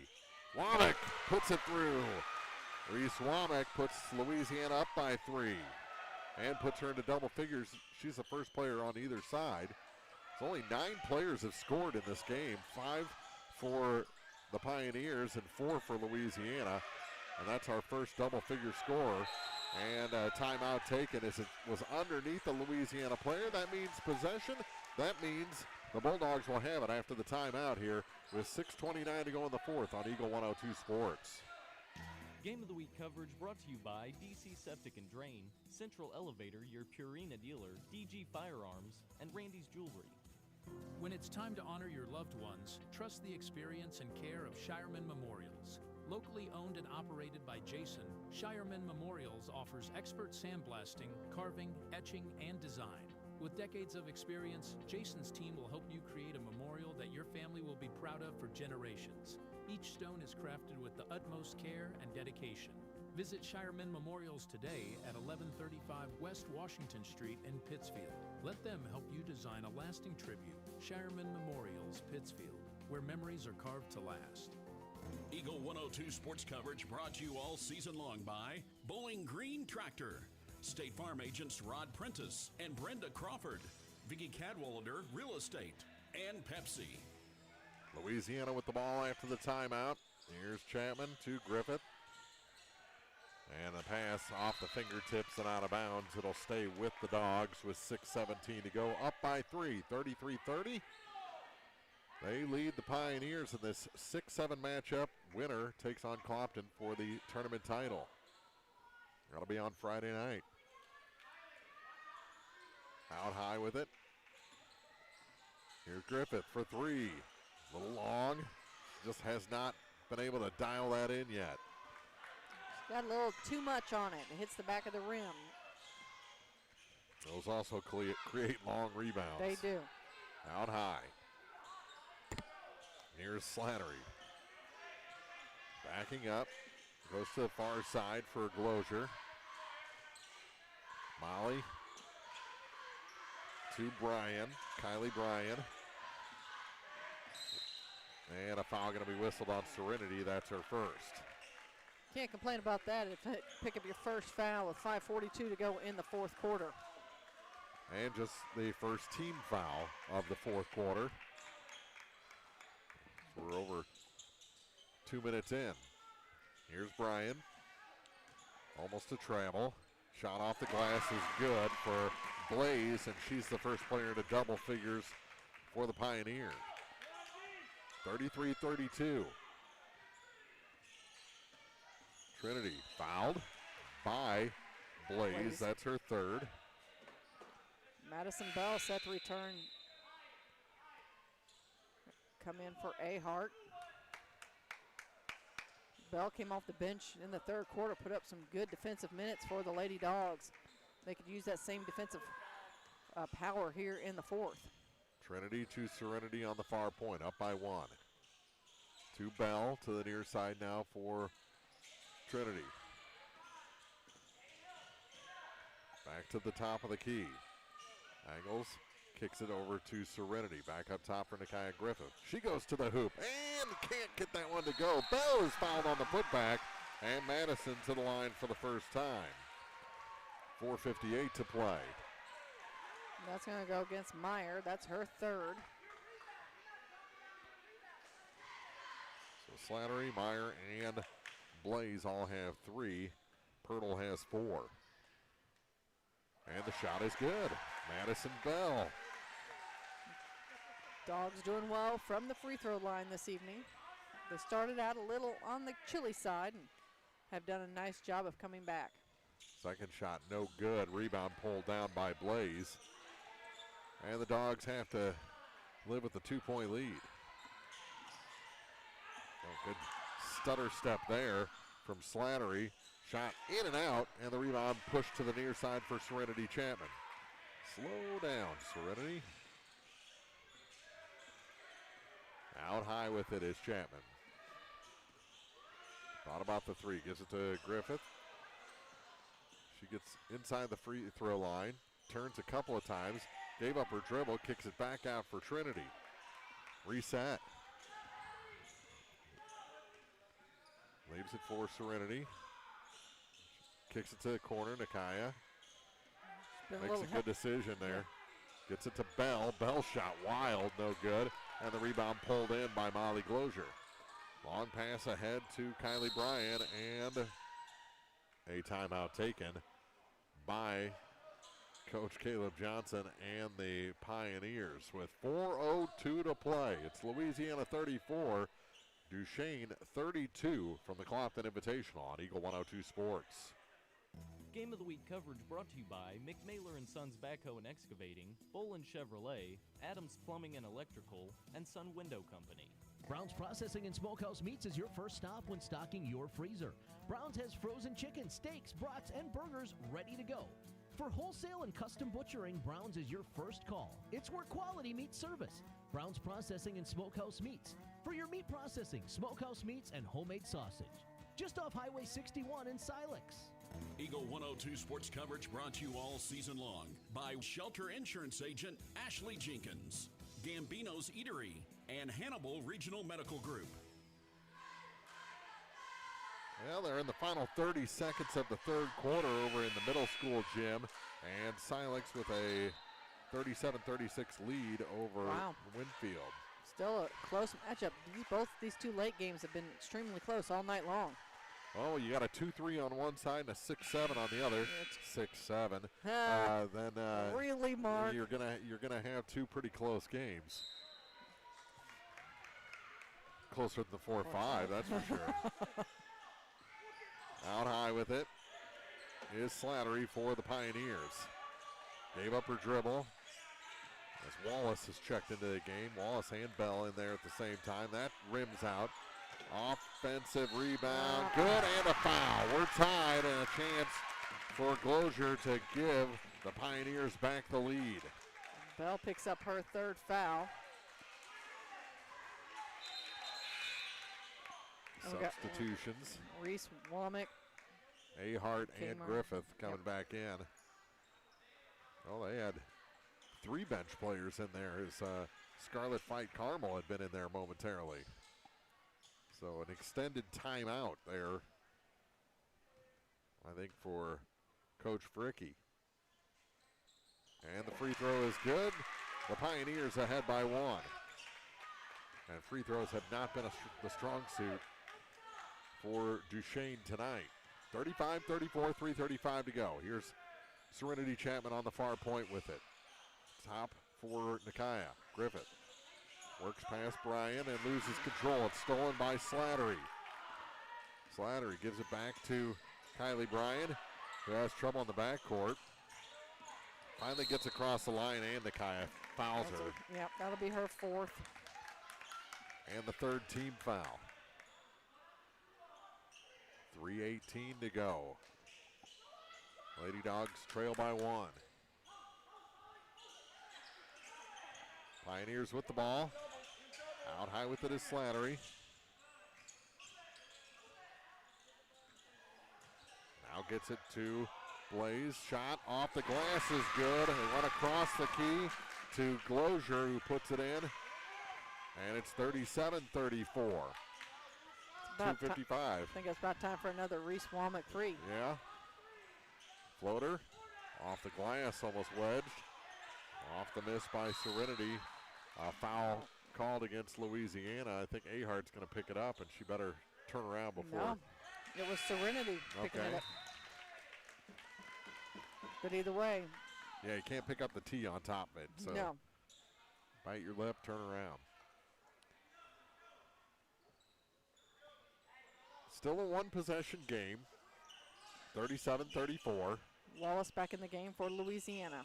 Bryan gets it across the line and then falls down, picked up by Chapman. Knocked away from her. Big contact. And that's a travel. Yeah, they do call it a travel. That was the most dramatic delayed call I think I've ever seen. Now a timeout taken by the Bulldogs with 2:32 to play in the fourth. It's the Pioneers leading the Bulldogs. 37-34 on Eagle 102 Sports. Game of the Week coverage brought to you by Center Locker Service, Custom Work Salon and Tanning, JJ's Taco Burger and Donuts, and Kearns Construction. Don't have time to stop by the bank? That's not a problem if you're a customer of People's Bank and Trust. With our mobile and online banking service, you can now bank from anywhere, all from the convenience of your desktop and smartphone. So start banking on your schedule and download the People's Bank and Trust app today. People's Bank and Trust, hometown banking the way it should be. Member FDIC. Eagle 102 sports coverage brought to you all season long by Eagles Bluff Golf Course, People's Bank and Trust, Pike County Health Department, and Missouri State Representative Chad Perkins. Still plenty of time. You don't need the 3. No, you don't need it, but it is fun to watch. Yeah, well, so is a successful layup, which I don't think Louisiana's had in this ball game. They have shot about as poorly as I've seen them shoot in the last 3 years. So to be not only in this game, but in position to tie it, sure, is a huge feat and really a testament to that defense. Ahart gets the inbound, gets it to Trinity Chapman. Chapman to Serenity into the corner for East Wamak. The 3 was partially blocked. And on the rebound, Ahart gets popped in the eye and picks up a foul. That's her 4th. And we're going to walk to the other end because that was the 5th team foul for Louisiana.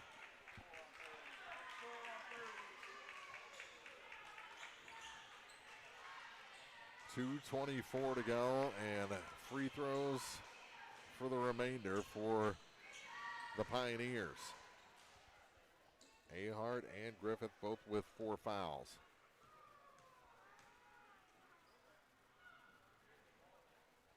And the first shot is good, and it's a 2-possession game. Griffith returns. She has 4 fouls. And Ahart's going to take a seat. Blaze now 11 points.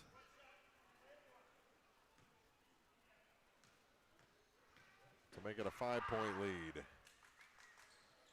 That shot no good. Oh, the rebound goes to the far side, picked up by Nikaya.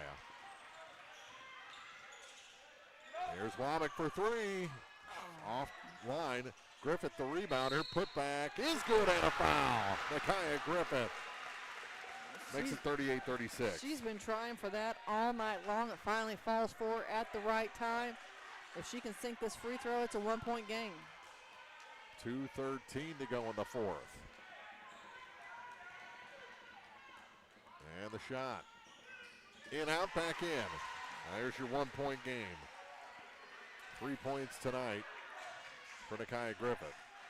In the backcourt, Meyer gets it ahead to Slattery. Slattery in trouble in a double team and a foul called. Slattery's going to be shooting and Nikaya is done. That is the 5th foul on Nikaya Griffith, so she finishes with 3 points. 2:04 to play. And Ahart returns. Camry, who's also got 4 fouls. Well, it's the final 2 minutes. You got to give the best shot you can. Absolutely. Put the best 5 on the floor. And the shot is good. Back to a 2-point lead. The Pioneers, who have struggled from the free throw line earlier tonight, has really stepped up here in the 4th. Hit them both. 3-point game. 40-37. Duchesne leads the 6, trailing the 7. And stripped and stolen by Blaze. Almost stolen back by Serenity Chapman. Right by the scorer's table. It'll be Pioneer ball with 1:51 to go. Daly Meyer to inbound. Tipped and now right back to Daly Meyer as Trinity trying to get that ball back. Great defensive effort, though, by Trinity. Bounce pass and tipped out of bounds on the far side. It's going to stay with the Pioneers.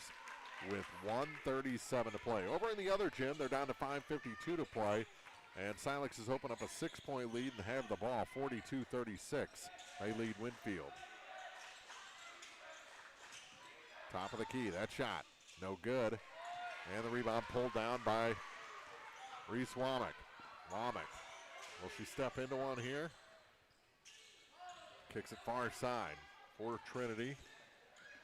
I don't think the Pioneers are going to give her the room for the three here under this minute and a half to go. Serenity will take the three. Top of the key, it's long. And the rebound pulled down by the Pioneers. Almost lost out on the far side. Now it's out of bounds off of Serenity. 1:02 to go in this ball game. Great number. I like it. We thought Smith was checking back in, and she decided not to. They called her back at the last minute. A timeout taken by Coach Caleb Johnson and the Lady Pioneers. With 1:02 on the clock, they lead the Lady Dogs 40-37. Championship semifinals of the Clopton Invitational on Eagle 102 Sports. Game of the Week coverage brought to you this week by Pike County Memorial Hospital, Shelter Insurance Agent Ashley Jenkins, People's Bank and Trust, and Pepsi. It's a great time to buy or sell a home. I'm Vicki Cadwalder, and I take pride in offering skills that make the process go smoothly from beginning to end. Even after closing, I enjoy staying in touch and being there to help you if you have any other needs or questions. Call me and we'll create a personalized plan just for you. Vicki Cadwalder Real Estate, loving our small town life.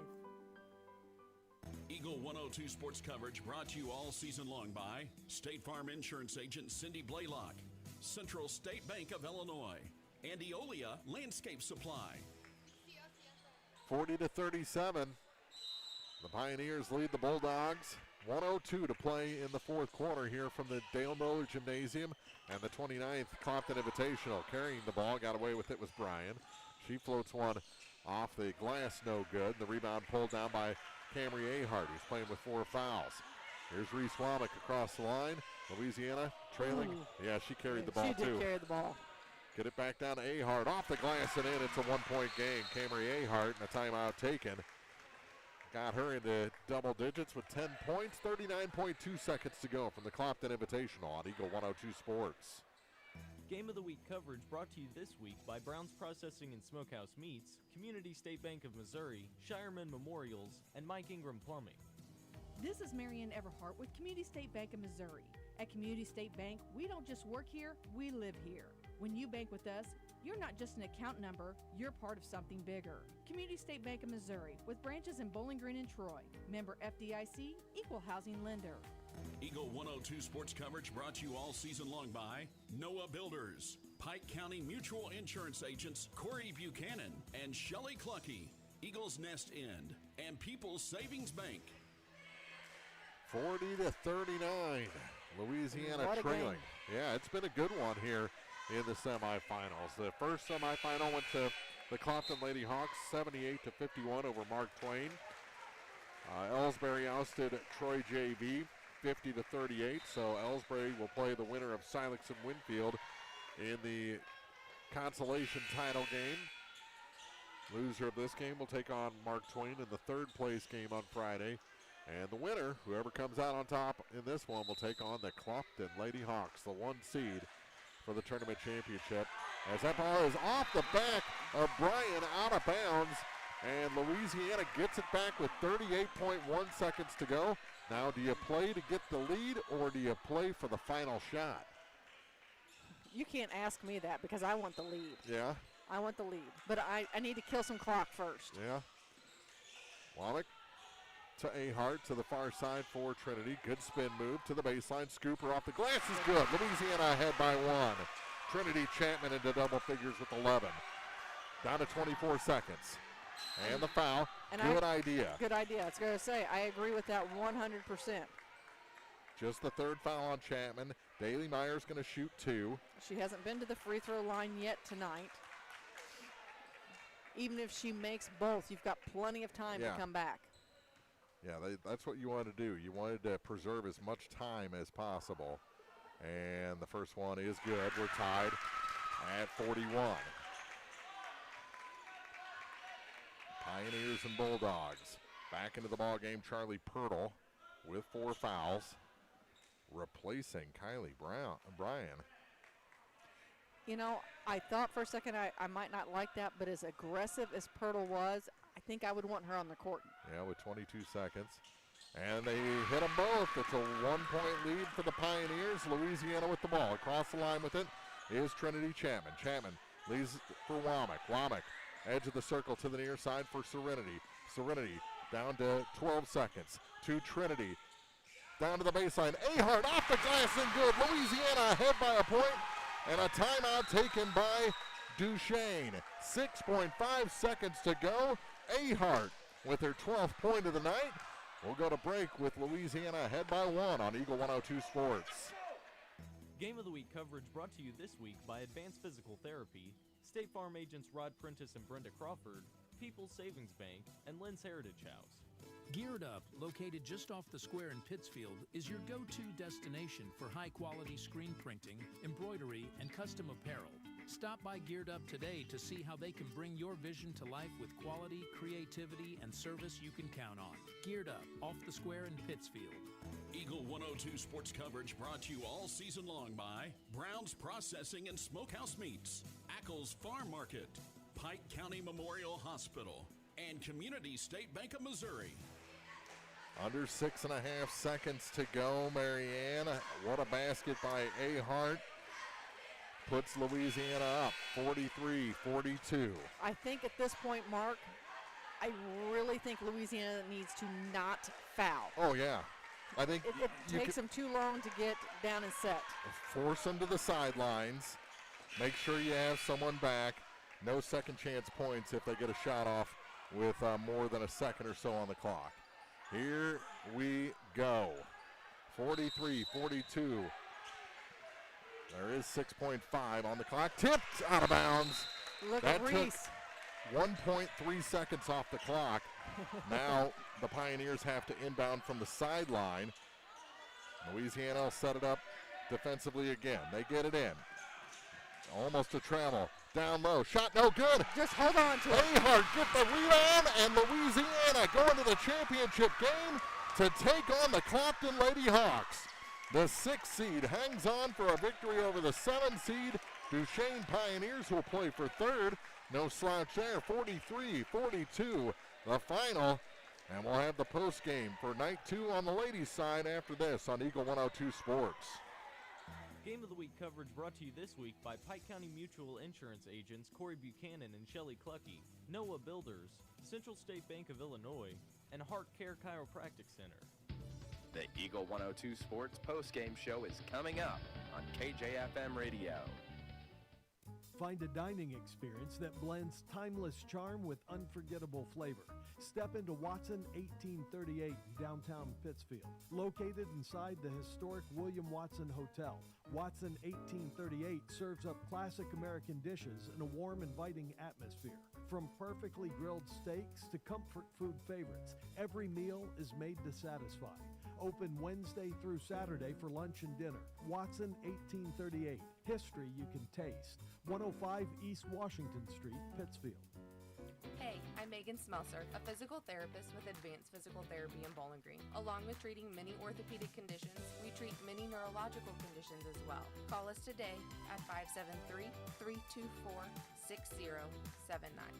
Count on Adams Plumbing and Electrical in Bowling Green to get the job done right. Locally owned, licensed, and insured with free estimates you can trust. Call 573-470-6215 for your repair and installation experts. Adams Plumbing and Electrical. Eagle 102 sports coverage brought to you all season long by Bowling Green Tractor, State Farm agents Rod Prentice and Brenda Crawford, Vicki Cadwalader Real Estate, and Pepsi.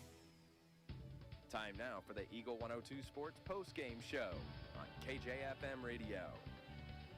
43-42 the final as Louisiana beats Duchesne by a point there at the in the final 6 seconds to get a chance against Clopton in the tournament championship game. And we're joined by Coach Grant Fricke. And take us through that final 15 seconds of this ball game, Coach. Well, there was definitely a few very exciting possessions of basketball there to end the game.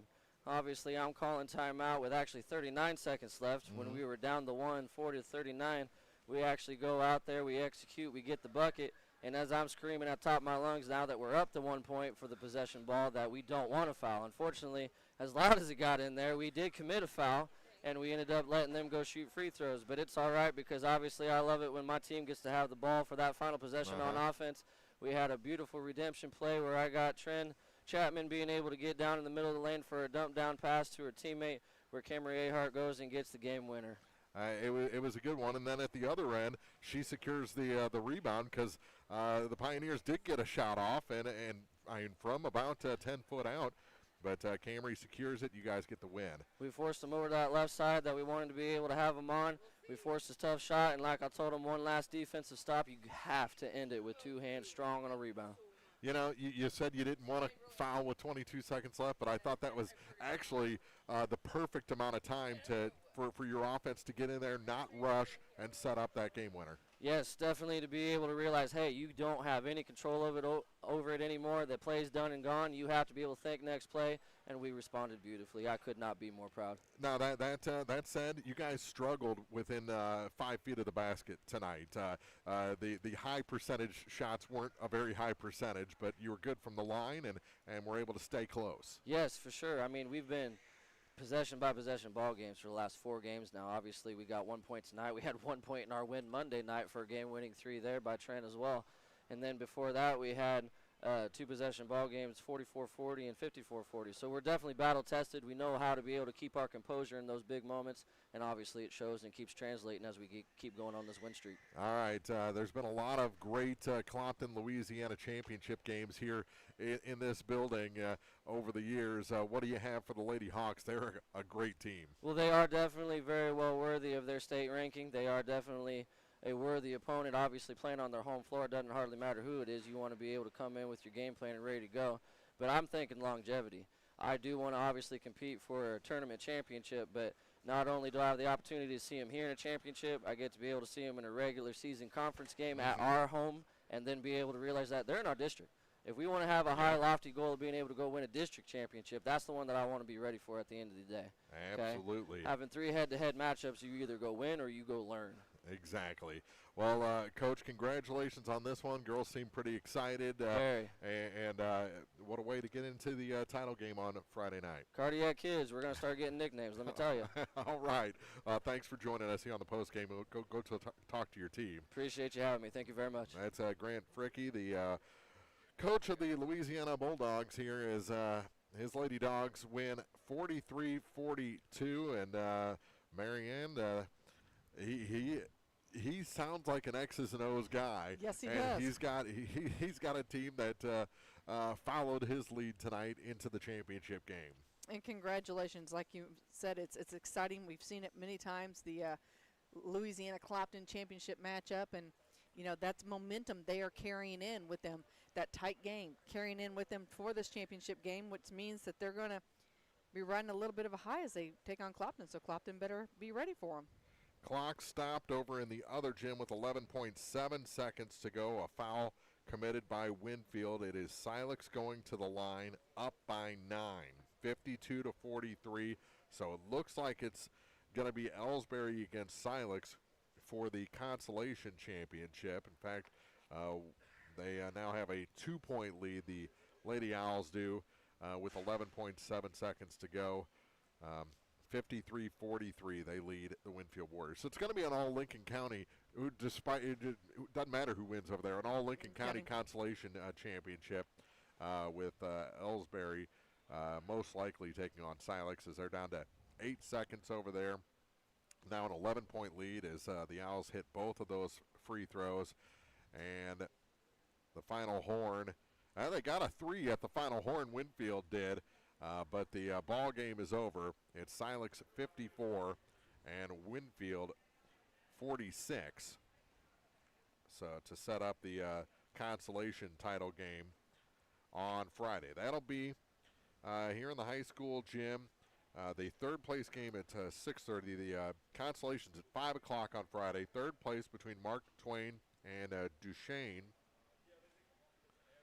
will be at 6:30, and then the tournament championship will be Louisiana, the 6th seed, against the 1 seed Clopton Lady Hawks at 8 o'clock on Friday night here in the Dale Miller Gymnasium. We'll take a break, come back with final scoring, and wrap up the post game here on the third night of the 29th Clopton Invitational on Eagle 102 Sports. Game of the Week coverage brought to you this week by William Watson Hotel and Watson 1838, J. Roberts Jewelers, Wood Smoked Meats, and Hayden's Motorsports. Eolia Landscape Supply has something for every season. They carry mulch, decorative rock, compost, topsoil, weed barriers, railroad ties, and more. Find specials and hours on their Facebook page. Eolia Landscape Supply at 290 North Old Highway 61 in Eolia. State Farm in Pittsfield understands that life can be tough. The State Farm staff is there to help you make smart decisions when it comes to all your insurance needs. Call or stop by the office Monday through Friday between 9 to 5 to talk to an agent. State Farm in Pittsfield is located at 311 half West Washington Street in Pittsfield, serving Pike County, Illinois, and the surrounding areas. Greatness doesn't happen overnight. It takes time, focus, and dedication.